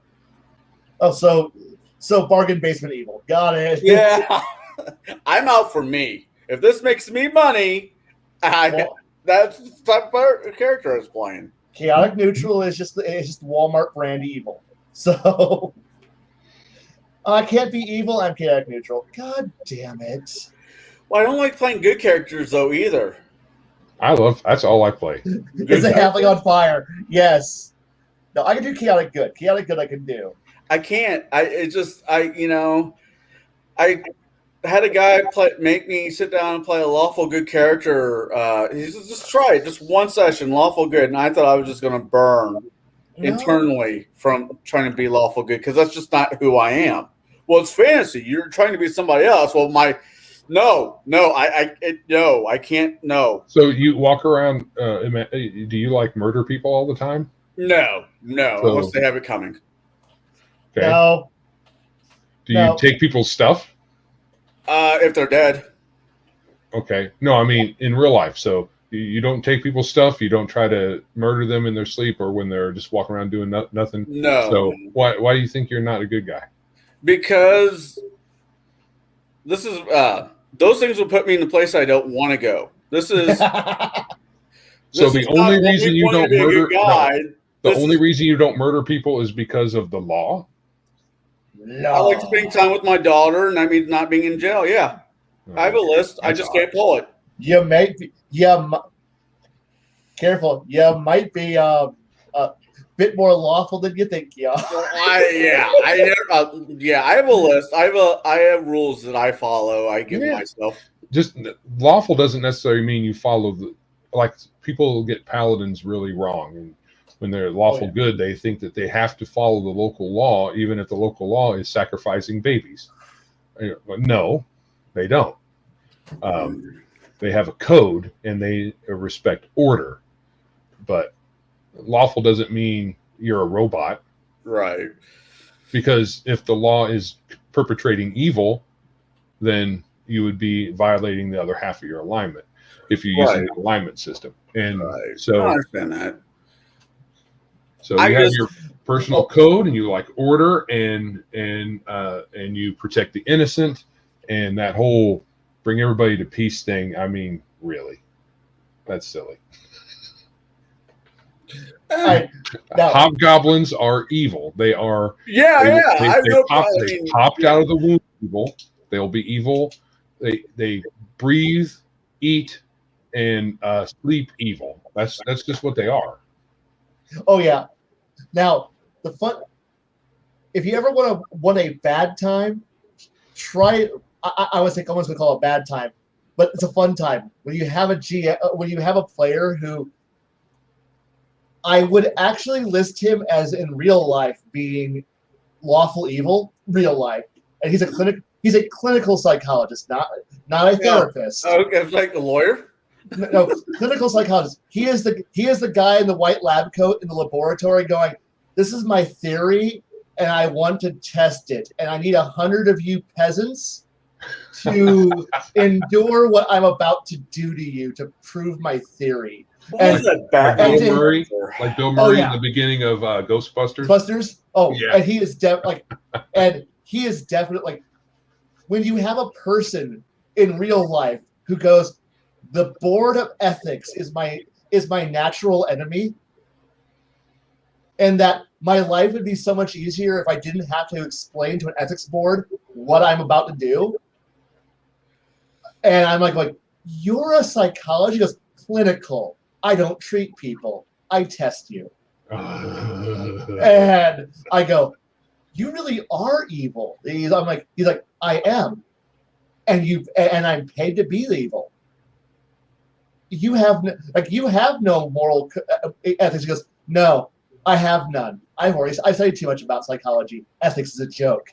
And I'm like, "Oh my God, that's what evil really is." Okay. Well, here, put in this perspective, if it wasn't for the clinical a therapist like you're talking about, the Unabomber wouldn't have been as fucked up as he was. True, but hey, the fun part here is that having a guy who hates an ethics board sit back and go, "Actually, no, you're actually more ethical than you say you are." And I'm like, "How are you the judge?" He goes, "Trust me, I have a degree in this. I can tell you if what alignment you're actually playing."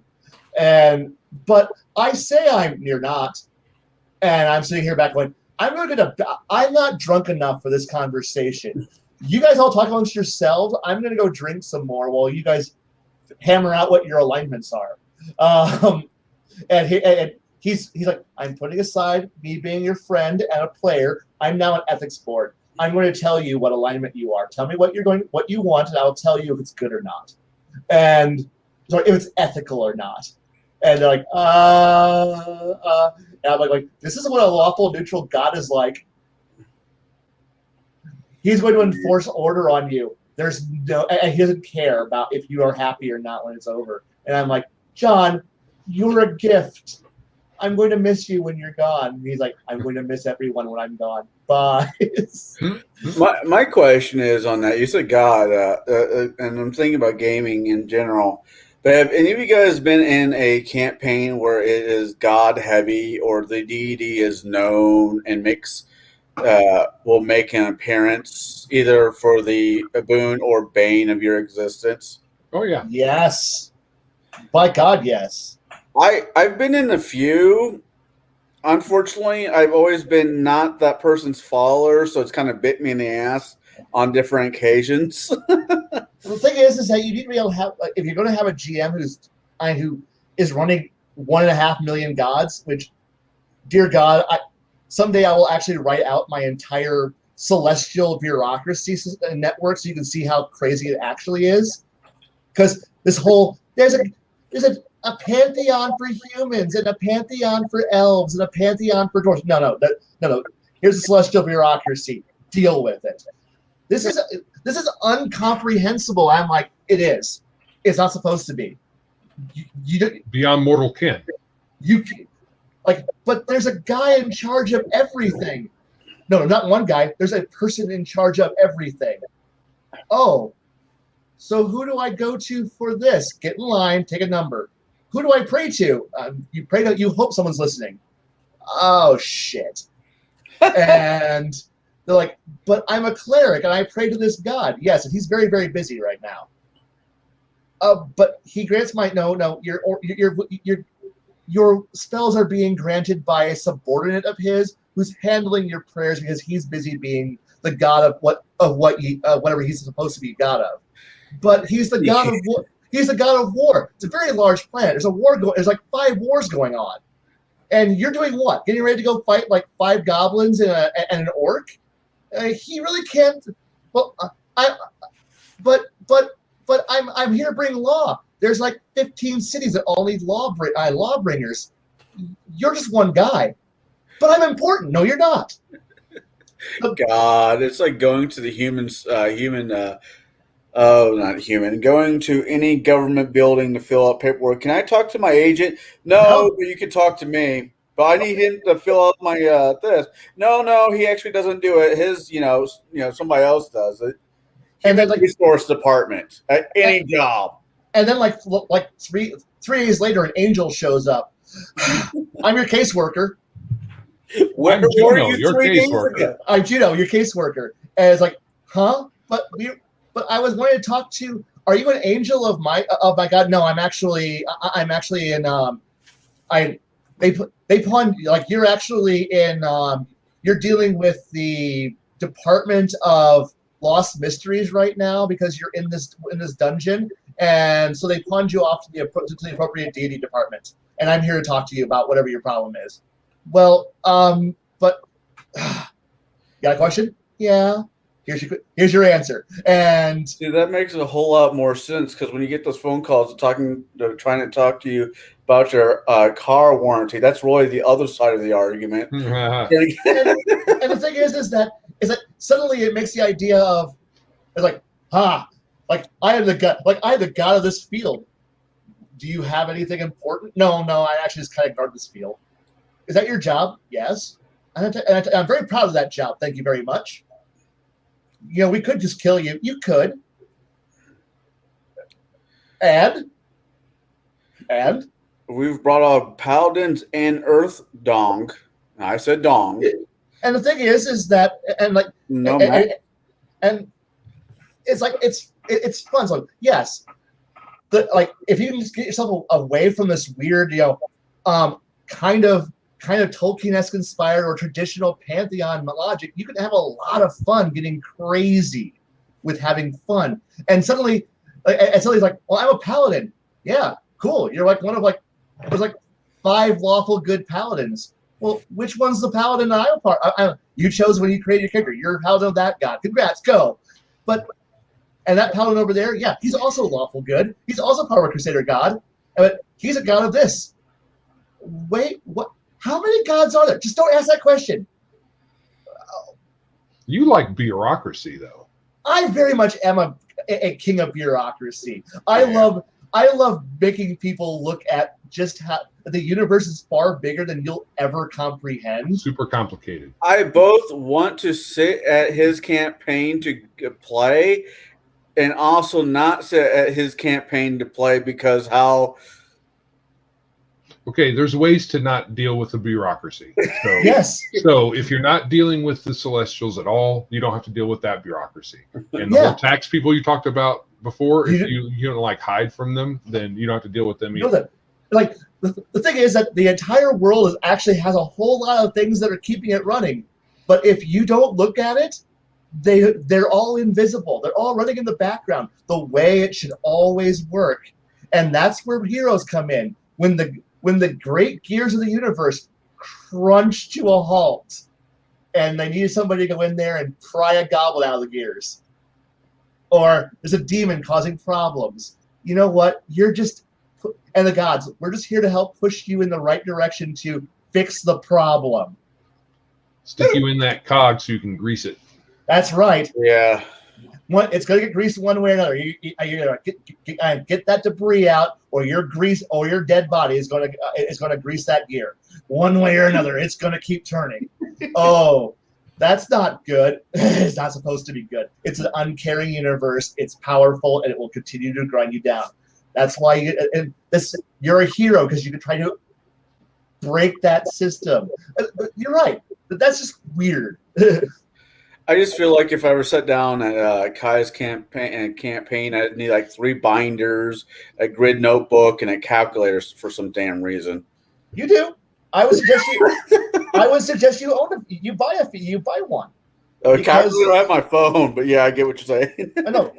Buy a notebook. Keep notes. Keep writing down all the notes. Anything that interests you, write down the note, and then come back to me later and go, hey, that thing in the session that you mentioned, could you tell me more about that? Oh, you mean the world? You mean the magic eater iron plant? Yeah. Is there a history behind that? Yes, there is. Can I research it? Yes, you can. Are you going to tell me it? I might. If you roll okay. If not, you're going to find out why it's called the match feeder virus. Oh, this is going to end very badly for you, I know. Oh, this has got a history to it, doesn't it? About 5 pages worth. This is going to kill me. Mm-hmm. Good luck. That's fair. I'm lucky as a DM. You should have burnt it when you had a chance. Yeah. I've so far I've been lucky as a DM. Most of my players right here. It's all apart. I mean, my players do take notes and whatnot, but most of they keep it simple. Most of the games I run, and I appreciate that. If I get a bunch of them like we want to make it a little bit more harder or complicated, I can go down that road too. It's just so far it's been let's keep it simple, stupid systems sessions. So I just run with it. And there's nothing wrong with that. Honestly, keeping it simple is fun. But when my players start going too murder hobo-y, I know that I don't have very many limits. So therefore, if I want to crank it up to 12 on the murder, death, gore stage, I can go death metal. If they want me to go death metal, I'll go death metal. If they want to go into terror tactics, I can go terror tactics. If they want to, if they want to pull out green visors, I can go that way too. But if they just want to have fun, I can sit back and go, you know what? Let's just have a pulp adventure. My pacing is set entirely by what my players do. But because I know I can go to the extremes in every direction possible, and I'm not afraid to go, I don't want to deal with that. Ugh, fuck. I'm not one who's going to sit back and go, because I don't want to deal with that, I'm going to tell you no. No. That's why I read so much about damn near everything, is so that way when a player goes, I'm going to throw you a fastball here, and I'm like, catch. No, let's do that. Let's go with that. And suddenly, like, wait, what? You forget. I have the power. I have the summation of all of mankind's knowledge in my hand right now. So if you do ask me something I don't have an answer for, I can pull up a search engine pretty damn fast. So I think this coming week's campaign, because I didn't know when I ran Monday, I didn't know Bob Saget passed away.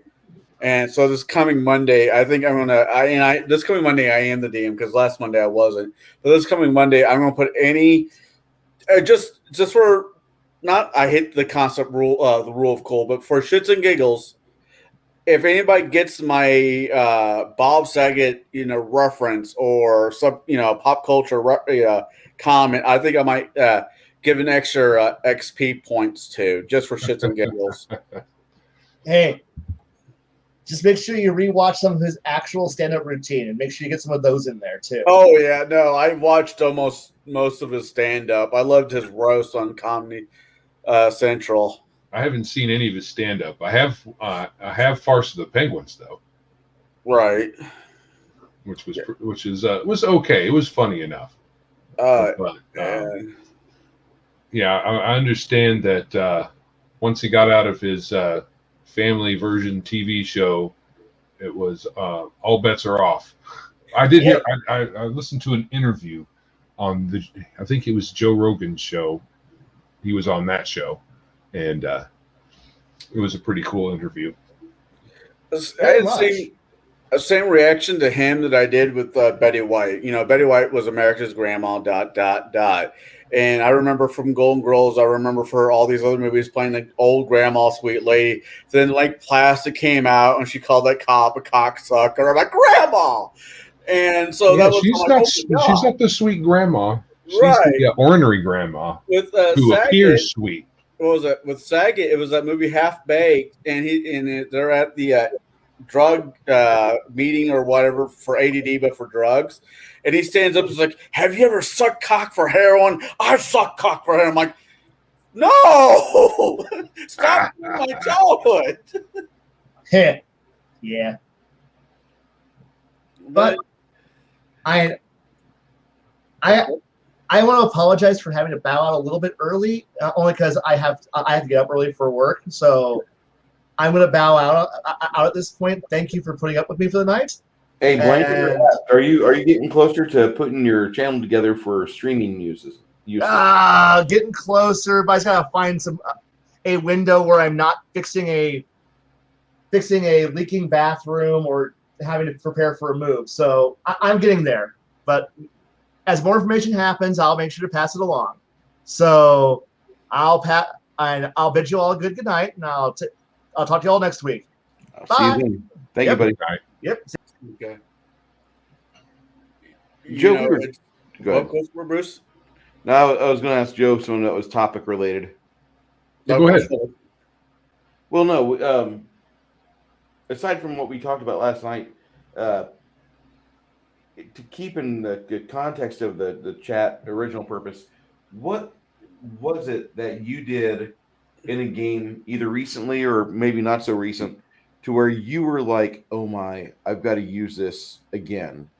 And that's kind of like something that you used one time and you just kind of were in shock. Maybe you worded things differently. Maybe you brought something new to the table just by being naive and able to ascertain BS from the players. But what was it that you did at a table that you just thought, like, I'm going to write this down. This is going to happen in every game I run? Oh, as a DM. As a DM. Okay. Honestly, I really don't run a lot of games. So I haven't run a game in probably a couple of years. Oh, wow. So I'm much more a player, and that's just circumstances. As they are, it's hard to run a game at my house. So, yeah. Okay. We do our annual get-together called Cabin Con. And we were playing Pathfinder folks. And, you can get pretty uber Pathfinder without being all that high level. Yeah. And levels where it starts to fall apart if you're not keeping your hand on it. And so I ran a little, just a little dungeon crawl, essentially. In it, physics were kind of tossed out the window. So, because I didn't know what it was a con environment, so I didn't have pre-gens. Everybody brought their character they already had. And I didn't really want to learn everybody's character. So I decided to just have some really odd rooms. And in one room, for the enemies, they were all aquatic. So the room for them functioned like an aquarium. So for them it was water, but when the party walked in, it was more like not quite water, but air that was hard to walk through. So and I thought it was cool how I kind of I wouldn't say I didn't have any particular a PC in mind, but I knew that there were like folks that could fire 50 million arrows or whatever. So I wanted to kind of level the playing field a little bit and have a challenging environment for them, instead of just walking into a room and then they just kill everything. And it's just a blank room with no features that make it interesting. This was for them, not a three-dimensional fight, but for the enemies it was, because they could be anywhere in the, up and down and in all three dimensions, because for them it was like flying. They were aquatic creatures, but they were for them an aquatic environment, but at the same time for the players they could breathe it. And it made it hard for the players to move, but the enemies could move very well. It had some advantages. So I had about 5 or 6 rooms that were built in a similar fashion, where the environment was against the players. In one of them, they walk in, and then soon after that they walk in, half the floor falls out, and the floor is kind of a broken spiral toward a central location, but as they're walking is when it falls out, so they have to avoid falling into an abyss. And the enemies don't have a problem getting to them because of, I can't remember what the reason was, but they didn't have any issues, but the players had issues navigating the room. And then they had to deal with various different kinds of enemies. So it was very tactical and challenging for the players. They were, at the end of the day, they were like, oh, that was very challenging and fun because of that. On the edge of their seat. And that's the kind of thing, if I was to run any more third edition for mid to high level, it would end up being like that, where you have to bring the environment to bear and not just the enemies in like an open field. And you see them over there and they see you and you run to each other and blah, blah, blah, which is kind of boring. Yeah, that is pretty boring pretty fast. Yeah, I have to say that. Right. Are you playing in any of Randy's games right now or no? Yeah, we're playing Saturday. We're playing Saturday night. Okay. Do you guys if you don't mind me asking, does he run like a old school game or a second edition D&D or what? We're playing old school. So it's a homebrew rules, but it's essentially Beck and me with some changes.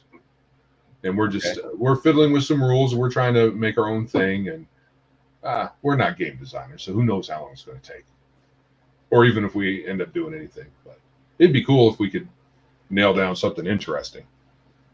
Yeah, not just another OSR clone, because there's plenty of those already.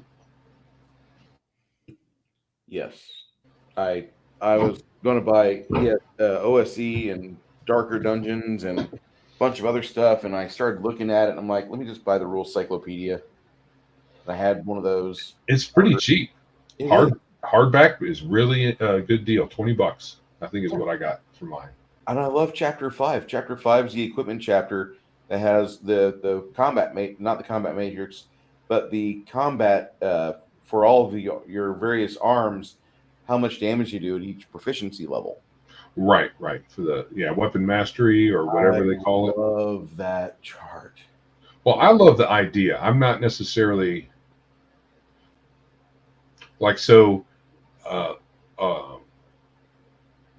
scimitar, longsword, rapier, all the swords that are fairly similar in length and weight and all that.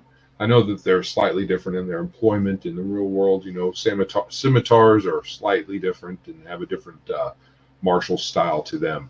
But making them out to be radically different in the game is kind of weird. It's the difference between slashing and piercing is really the only difference that should be in camp and gaming. And bludgeoning. Yeah. And missile weapons, stuff like that. Piercing. Right. So I think that giant list could be simplified, and perhaps as a player you could design it so that you have some flexibility as a player, and you can pick different things you can do with your weapons instead of every dude with a longsword does exactly the same thing, which is it's okay. I mean, it's a game, so you can only have so many options, but it's a little boring if you only do one. Everybody with a longsword has all the same stats. Yeah, I don't mind everybody having the same stats, but I like what is the word for it? Not customizing, but if you're playing, let's say you're playing a swashbuckler, you don't want a long sword or short sword. You want a scimitar, or falchion, or something of that nature. Like or if you're playing a fighter / paladin, you want a long sword or a short sword or a great sword. The cosmetics, I like changing Yes, they all do the same. Not all of them, but a lot of the main middle sword range does the same damage. It's like a 1d8 plus strength, or if you got finesse, it's 1d8 plus your dex, whatever. But if your character looks like he should have a rapier, then he should have a rapier. If your character should look like he should have a falchion, then you have a falchion. If the sets are no difference between those 4 swords, I don't, and it's just cosmetic. I normally just let the players go with it. I don't care. If you're talking the something different between a dagger and a sword and a great sword. I mean, if it does, Warhammer. Yeah. Although I can see those having some differences there. Well, I think with like a Warhammer, you have blunt and piercing, blumishing and piercing. Depends on if it has a spike at the end. Yeah. Where like a great sword is still just slashing, great axe is just slashing. Yeah, there's a couple of more versatile weapons that have one or two, or have 2 different slashing, piercing, or whatever, piercing, right? Or yeah. Here recently, last year or sometime last year, I was in Bruce's campaign, and for shits and giggles, my character picked up a trident just because I've never played a character that had a trident before. I'm like, why not? I mean, they have range, they have distance on them, they have range on them. I can throw them, and I'm like, okay, I can make this work. Sure. And trident or a military fork are probably about the same thing. Yeah. And it's an odd, kind of probably clunky weapon in real life, but you're playing a game, so who cares? Yeah, that's the main thing. As long as I don't have somebody at the table want me to roll percentage die on what side of the dagger hits the guy when I throw it, I don't care. I mean, it's sure.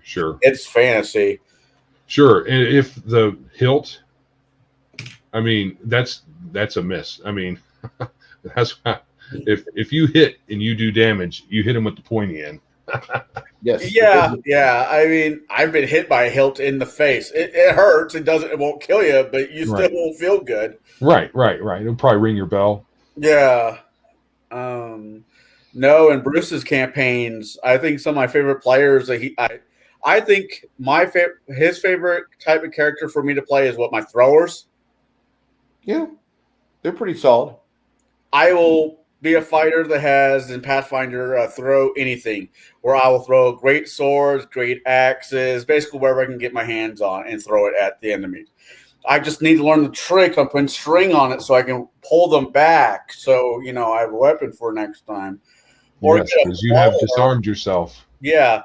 Get a follower that's a monk that has to throw anything, and me and him are just like juggling weapons at the bad guys. I haven't figured that out. There is some, albeit a niche precedent for that. There's I'm trying to remember the name of the author, but there's a book. The main character's name is Valentine, and the first book he has amnesia, and he finds himself with a circus troupe, and he learns how to juggle, and not just normal juggling. It's kind of magical. They can juggle anything, and under any circumstances. So he learns a really fantasy version of juggling, and ends up doing pretty much that, juggling weapons around at the very end. Kind of the climax of the book or the story arc was he was in line for the throne, and he was. It's not the Magipur cycle, is it? It might have been. Lord Valentine's Castle. Yeah. That sounds right. Lord Valentine's Castle. Shit, another book to put on my list. Okay.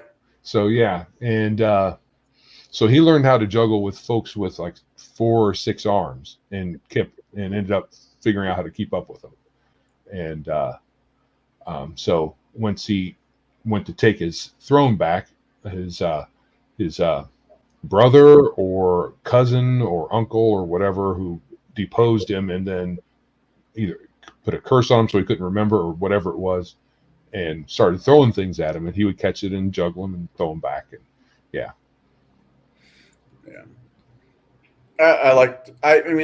If I'm sitting at a table that, and I even tell my players this, if I'm sitting at a table where I plan on running a serious campaign, I'm like, hey guys, I know I'm just as bad at bringing some bullshit characters out there just to see how it works, but please keep in mind this is a serious themed campaign. And if I got a DM that tells me the same thing, I normally try to play more serious, useful characters than my, I don't want to say they're bullshit characters, because most of my characters I build tend to work one way or the other. If they don't, I'll maneuver them enough to work. By third level, they'll be able to work. But I think players I think DMs and players personally should have fun with it. I don't know if this will work, but what am I going to lose? Right. It's just a character on a piece of paper. So right, let's roll with it. See how it works out. Yeah. And you might really enjoy that alter ego. You might really fall into it, and the party might find a lot of good interactions with him. Right. We're closing down on 2 hours here, and Joe, I don't know if you got to work tomorrow. I do. I was about to bow out myself. Would you do me a favor and instruct our chat on what you do and where they can find you? And I'll put a link to your channel in the chat. Yes. I and my friend Randy host Biggest Geekus. It's a weekly, now live streamed video on YouTube. Then we take the audio and put it in podcast format, and it's a tabletop role-playing game discussion review type show. Also, I more frequently me than Randy, but we try to show up on the Legion of Myth Friday chill stream. Sometimes we host Gatekeepers, and I'm going to try to get out and visit various podcasts that we are all kind of in a loose network, we can call it. I think that's a really good way to put it, because all of us seem to have the same mindset where we want to run good games, or we want to partake in good games.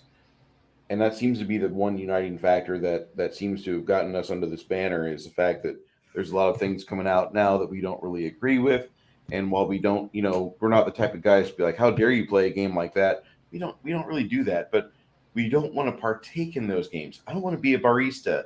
I don't want to role play as a septic tanker driver. I do that at my job every day. I'm good.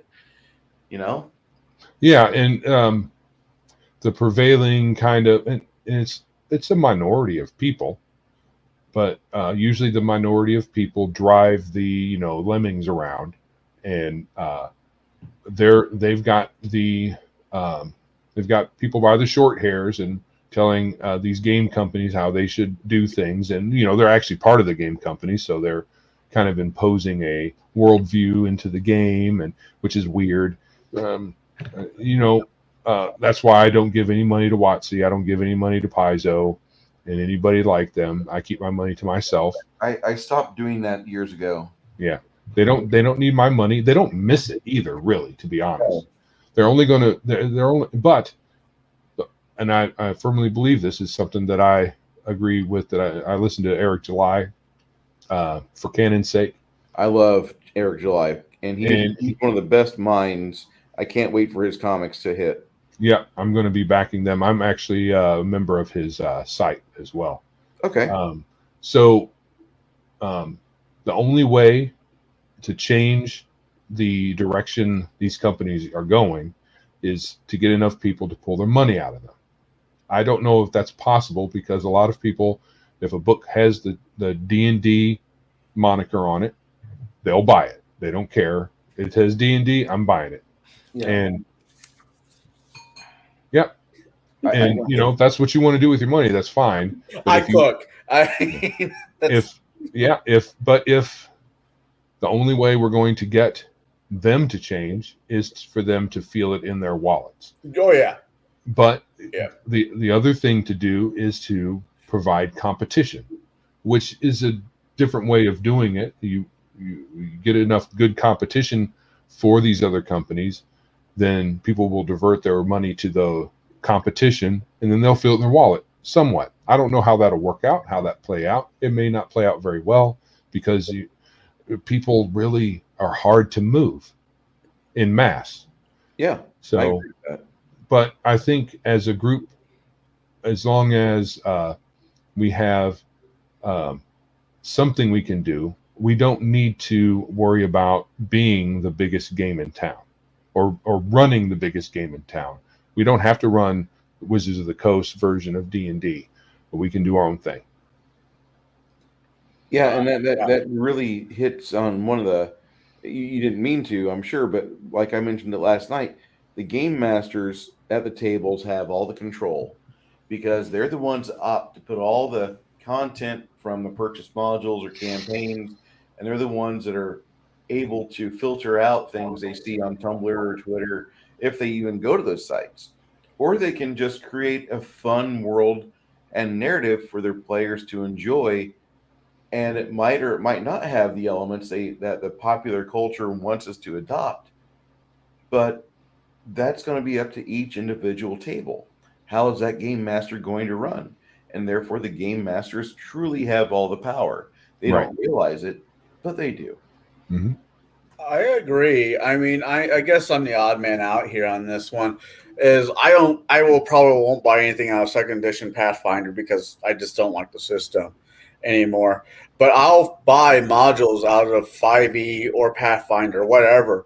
And as long as I have a group that will run the same rules, because I'm just looking at the story. I'm not looking at the mechanics of the game. I'm just looking at the story. And if I think it's a good enough story to run and I think my people will enjoy it, I'll run it. Even if it is a fucking Anne Rice novel that I turned into a campaign. If I think my players will enjoy it, I'll fucking run it. Andy, I am with bated breath. I wait for you to run either your version of Blazing Saddles or 50 Shades of Grey. Oh my God. I'd be down for Blazing Saddles, that's for sure. Blazing Saddles. That could be done. I know it won't be allowed on YouTube, but it could be done. Where are all the white women at? Yeah. I love that movie so much. I love Mel Brooks. He's creeping up in age. He's at the 90, at the big 90, I think. So we got to put a protective wall around him and Gilbert Gottfried. I didn't realize that before this week, but oof. Gilbert Gottfried's been looking. He hasn't looked good for a long time. No. Well, he didn't really start in a good place. No, yeah, that's not really. No. But, though. Yeah. I think the world has lost its sense of humor. And if I, a Christian, can watch The Life of Brian or Blazing Saddles and laugh, the nut jobs we have out now should be able to as well. Oh God, yeah. I mean, very much agreed. Shit, dark version of Willy Wonka and the Factory. Willy Wonka. Any book and I have talked to Max about this. I don't mind stepping into somebody else's IP if there's enough room to run something there. I don't have that great of imagination, but what I do have is I know how to torque things the way I want them to work. I will never be one of the great world builders in this community that we have. But if you give me a big enough sandbox and it's something you already build and you're not going to be pissed off that I'm playing it, we can have some fun. Right. A lot of IPs can serve as a good backdrop, and you don't have to worry about screwing things up or whatever. Right. We're covering 13th Age for I don't know how long, but at least 2 more episodes are going to be on. Well, at least 1 more episode is going to be on 13th Age, maybe 2 or more, and I think that their background, their setting, there's some detail there, but there's just enough to work with, but not enough to get in your way. And they say throughout the book, use what you like, don't use what you don't like. They even at the in one section they say because 13th Age is an OGL game. Mhm. So it has. third. Excuse me. It's derived off third edition somehow. Third and fourth, and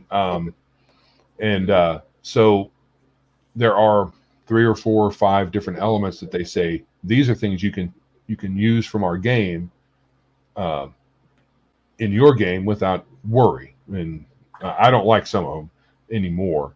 One of them is escalation die, and when you enter combat, second round, you put the escalation die on once, a d6, and all the PCs get +1 to all the rolls, and it just goes up from there every round. And to me, that and something called relationship die within the game, they end up making the game very pro PC. So the PCs have the deck stacked in their favor to a large degree. I mean, the monsters are still dangerous. Yeah, but it's really stacked in their favor. So you are the hero by default, instead of aspiring to become one and perhaps becoming one or not, depending on your proclivities. That does sound interesting, but at the same time, I'm not a fan of just because you're a good guy, we're going to give you a +1, and it goes up by 1 every round. I don't. Yeah. I don't. Yeah. I don't like that either. That's really heavy-handed. Well, they do fashion their monsters, they've said, in a way that takes it into account, so that the first round or two, you're probably not going to be hitting. But their bonus to hit isn't great either compared to your armor class, so maybe it'll be whiffing on both sides, or maybe they'll hit you a couple of times, and then the second round, third round, fourth round, you're going to start hitting. And so I think it's trying to solve a problem that had occurred in probably third and fourth, and probably Pathfinder too, which is long combats. And you have a lot of hit points. You might nickel and dime each other to death, and it takes forever. And this was, in their mind, a way to speed combat. So that's what I call the escalation die. So hopefully within 6 rounds, you have dealt with the enemy. Now it only goes up to a +6. It goes up to a +6 and stays there, unless there's some higher level monsters that can bump the escalation die all the way down back to the beginning, or knock it back 1. Some monsters can use the escalation die too, but not very many. I think dragons can, but yeah. So it's a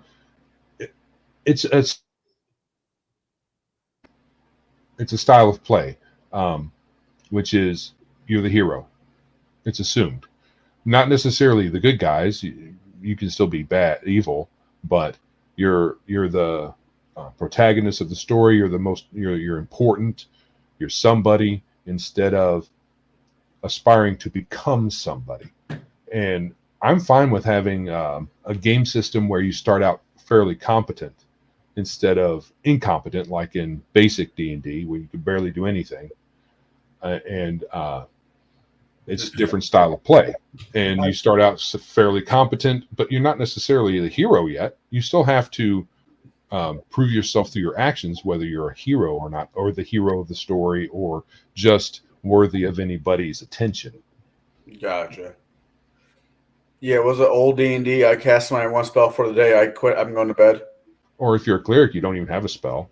Yeah. And on Gatekeepers, that wasn't last night. That was the night before? No, it was last night. Last night, the one fellow suggested Lamentations of the Flame Princess.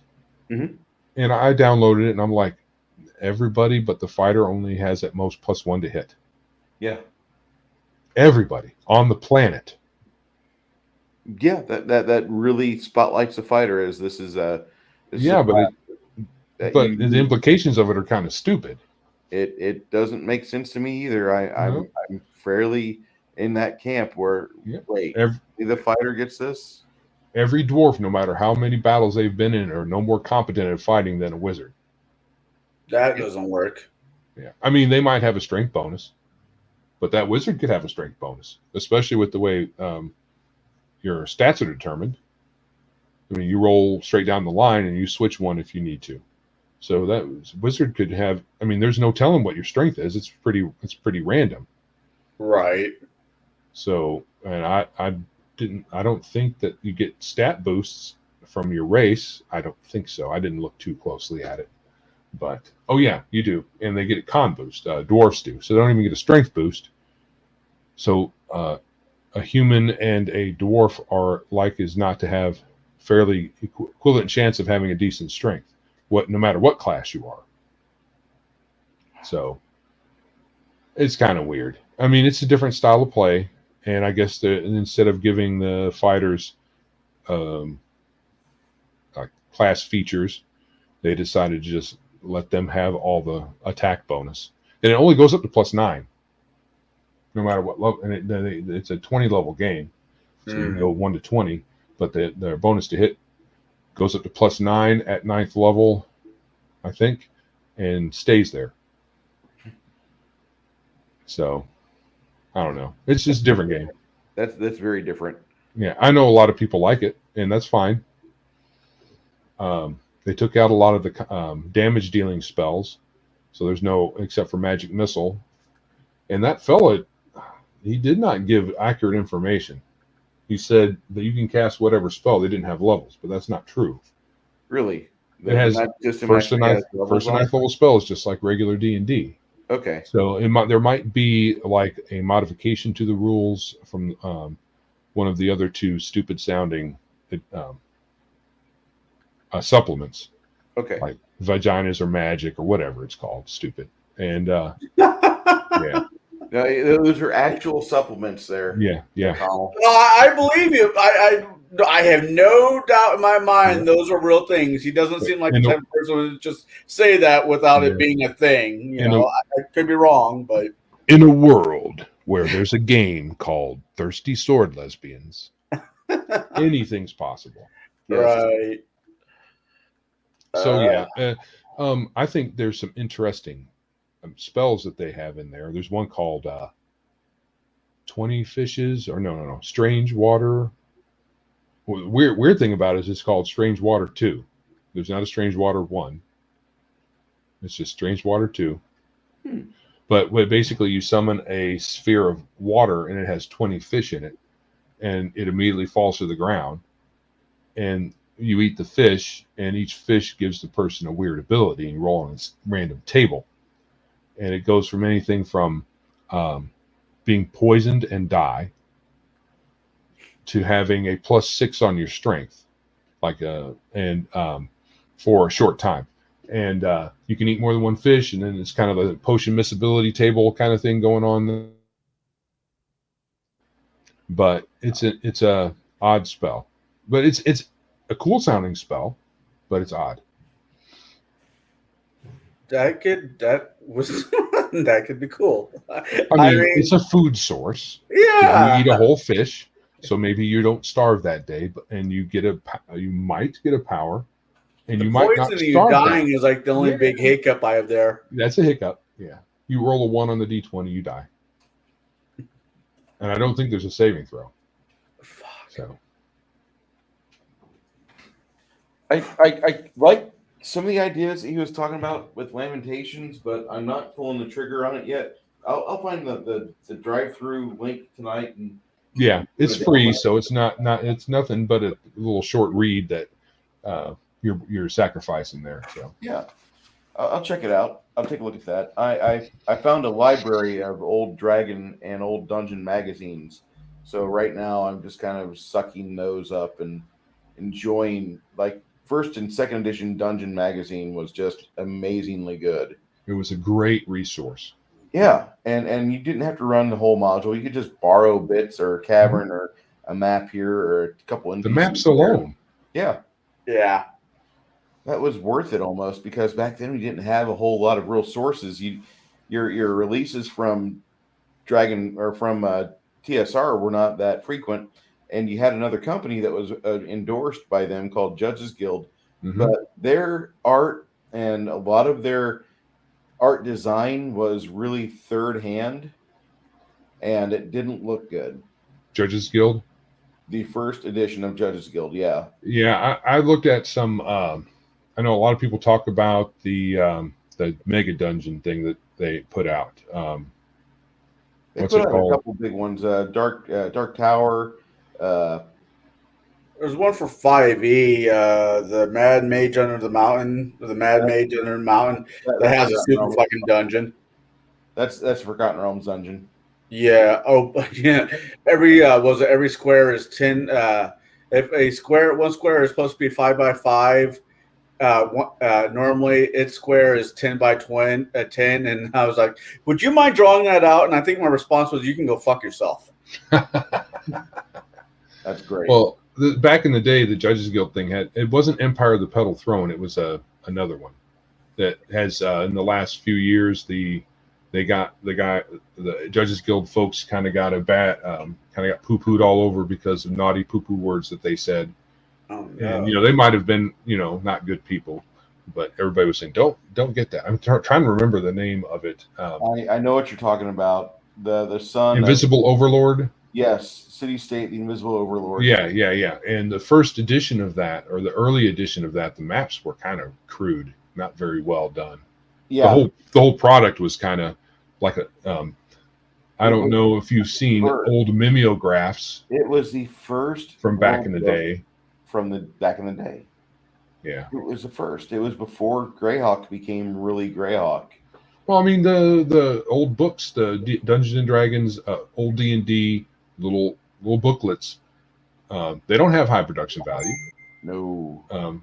But I think the problem we have these days is we have high production value books, which drives up the price, makes them nice and shiny. People want to go buy them because the art is interesting. And then is the content really that good apart from those things? If you like their creative direction, well, maybe you think that's a yes. But for me, their current creative direction is a big no, even if it's high production value, which it is. Probably not good editing, because that has been the curse of this hobby since forever. Yeah. Hey, we have an index. Yeah, your index is a pile of crap. Oh, I mean, I don't know too many. Even my Hackmaster book is a bad editing job. But that's a small operation. I've definitely joked where I have a horrible case of ADD, which it screws up my grammar, and texting or reading anything I wrote is just a horrible nightmare for anybody, including myself from time to time. And I pick up some book that's horribly edited. I'm like, my writing makes more sense than this nonsense. I get that. But yes, biggestgeekispodcast.com is where is our website. We are on YouTube. We are on MeWe. All the social media places that are big, Twitter, Facebook, Odyssey, though I have to update our video videos there because I haven't posted a video there in a while. So I've got to get our videos caught up on Odyssey. It'll take you a bit to get that, but you should be fine. Odyssey is a good site. I'm liking them more and more. Yeah, well, you don't have to worry about whenever you start a video that there's an ad that pops up or halfway through. I mean, some people rely on that for revenue, but it sure is annoying. There's ways to get revenue on Odyssey without that. You can get tipped and whatnot directly from your folks that like your content. So if I were to tune into the Chill stream tomorrow night, I'd probably see you and Randy at some point, wouldn't I? It's possible, although being on here tonight might preempt me from being on tomorrow night. So I understand. I'm old and have a few spare minutes to do this after hours, but I try. Okay. I don't want you to get in trouble with the missus. I know that much. Right. I told her that I've been summoned. Yes. I will do my best to not cause too much ruckus tomorrow night in the chat. I do want to thank you and Andy for coming on tonight, and Blaine as well. And when Andy and Blaine get their channels up and running, we'll be the first to proclaim their locations and link them from the mountaintops. from deep in an underground bunker underneath a nondescript building deep in the heart of Texas. I do want to thank everybody for showing up to the Bruce Lombardo live stream for Table Breakers episode 12. Thank you so much, everybody in the channel, in the channel, in the chat, and in the panel. Did I? Anyway, thank you so much for showing up. We will be here next Thursday night with another topic of unknown origin, and we will see you then and in other fun locations. Thank you so much.